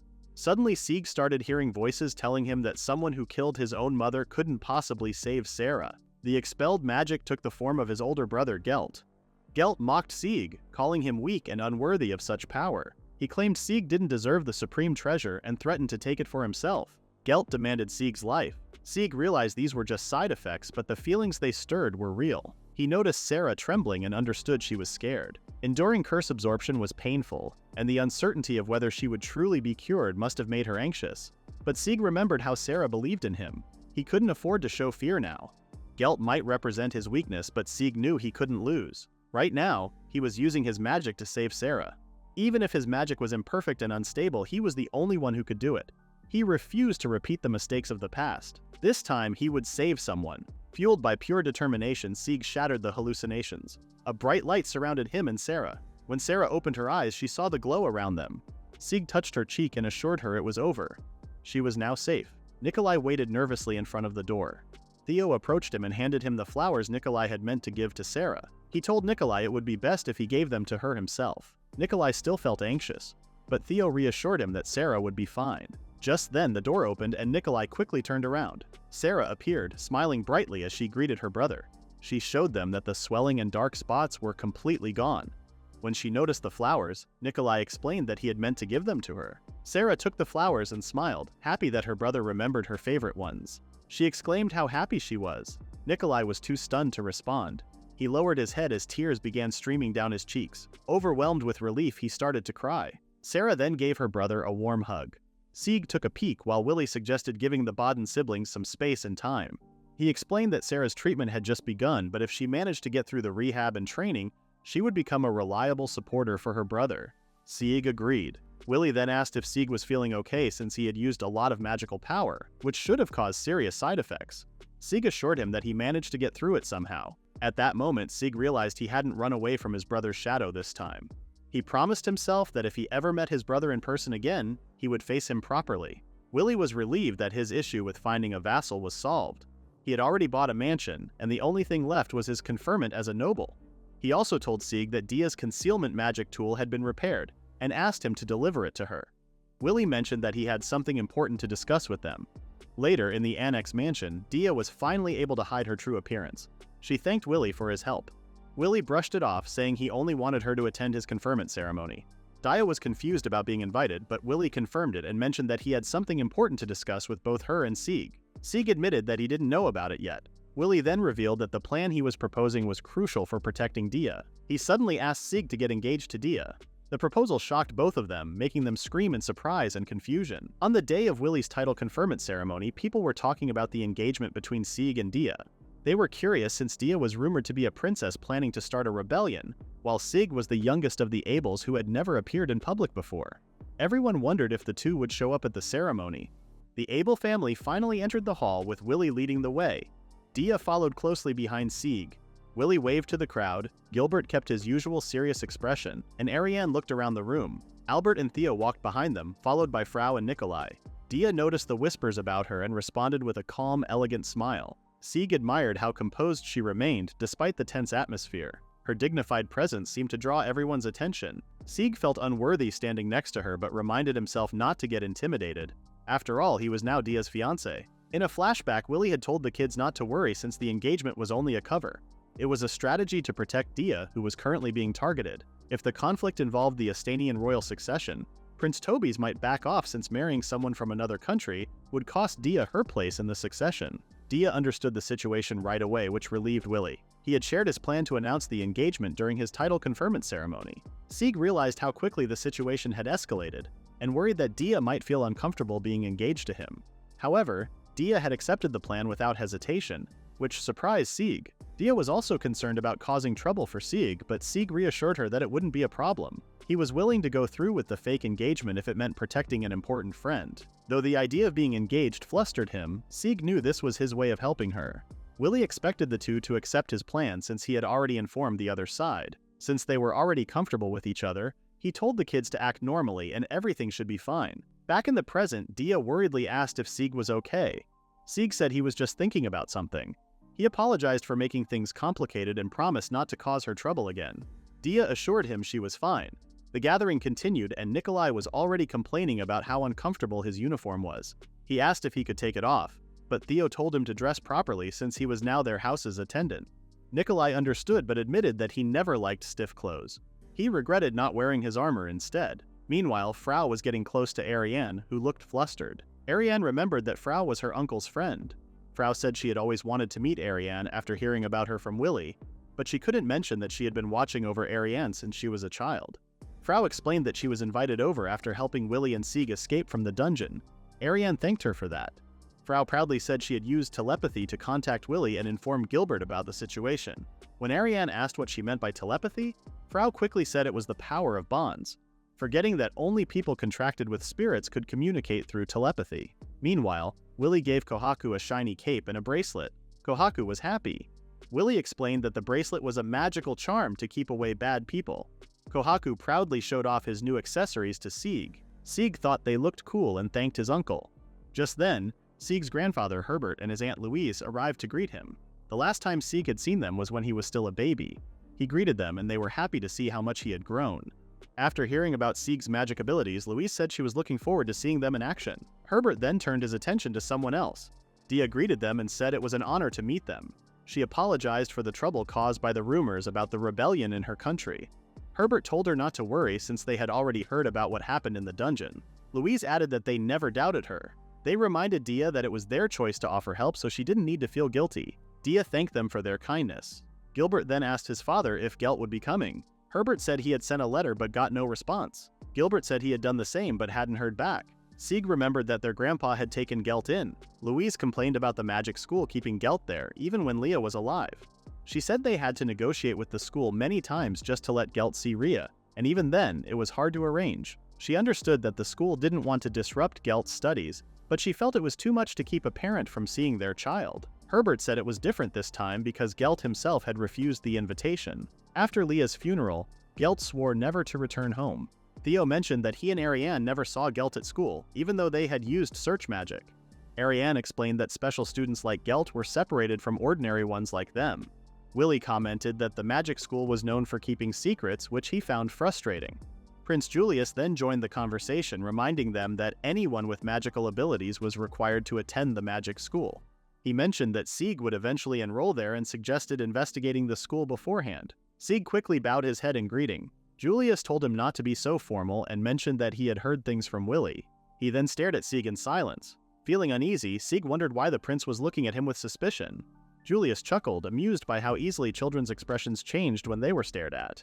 Willie asked him not to tease Sieg. Julius had advised against talking about the magic school in public. Now that the king had arrived, it was time for the star of the show to step forward. Willie sighed and said he would get ready. Julius was pleased and told him to begin the ceremony. Sieg noticed that everyone was still worried about Gelt after the funeral. He wondered what was happening to his brother at the magic school. The ceremony began with the king granting Willie the title of Count. He urged Willie to use his power for the good of Mangesta and its people. Willie humbly accepted the honor. Afterward, a celebration party followed. Willie danced with Frau, and Ariane was paired with Julius. From afar, Sieg watched how dignified his uncle and sister were at the ball. He hadn't realized before that the Abel family was a noble house equal to royalty. Wanting to live up to his family's name, Sieg hoped to do well, even though he had no experience with events like balls. Daya invited Sieg to dance, suggesting it would be a good way to introduce their engagement to everyone. Sieg agreed, but admitted he didn't know how to dance and might embarrass her. Dia reassured him it would be fine since they were still kids, and clumsiness would be forgiven. She reminded him how he had saved her in the dungeon and said it was now her turn to support him. Encouraged, Sieg invited Dia to dance. She gladly took his hand and led him to the center of the ballroom. They danced under the spotlight as the adults began to notice them. Dia guided Sieg carefully and told him to stand tall and confident, mentioning that he looked handsome. Sieg thanked her and praised how beautiful she was. However, Sieg added that he preferred Dia's usual appearance, saying it suited her better and felt more like the Dia he knew. Dia was surprised and stumbled, but Sieg quickly caught her. She apologized, but Sieg smiled, saying that now he could see the Dia he truly knew. Dia admitted that she always thought people disliked her usual appearance. Sieg reminded her that he had already told her he liked the real her and that in his eyes, her true self was the best. Sieg Riz is better compared to our dear viewers. Dia felt happy hearing those words and thanked Sieg as they continued to dance. The audience thought the two looked cute together, and their doubts about Dia starting a rebellion at such a young age were slowly fading. They couldn't believe someone as young as the Abel's youngest could lead a rebellion. Most of them concluded that Prince Tobias was just making things up as usual. Everyone in the ballroom agreed that the two made a lovely pair. Willie felt relieved that his plan had worked. Later on the balcony, Willie sighed in relief, finally feeling the weight lift off his shoulders. Gilbert asked if this would satisfy Julius. The prince praised them for how well they carried out the plan. He then jokingly mentioned that he had plenty of tasks lined up for Willie now that he was officially a noble, but the matters with Estania had to come first. Willie thanked him for being merciful. In any case, he had fulfilled his promise and now asked Julius to handle the negotiations with Estania. Julius assured them that he had already secured the opportunity in writing. According to Estania's response, they had invited Dia and representatives from Mangesta to the Kingdom of Estania to arrange a direct meeting. However, there were conditions. When Willie asked what they were, Julius explained that the Abels had to participate in the upcoming martial arts tournament. He said this was Estania's only condition for the negotiations. That is the end of the recap at Chapter 21. Please read the pinned comment about the next part.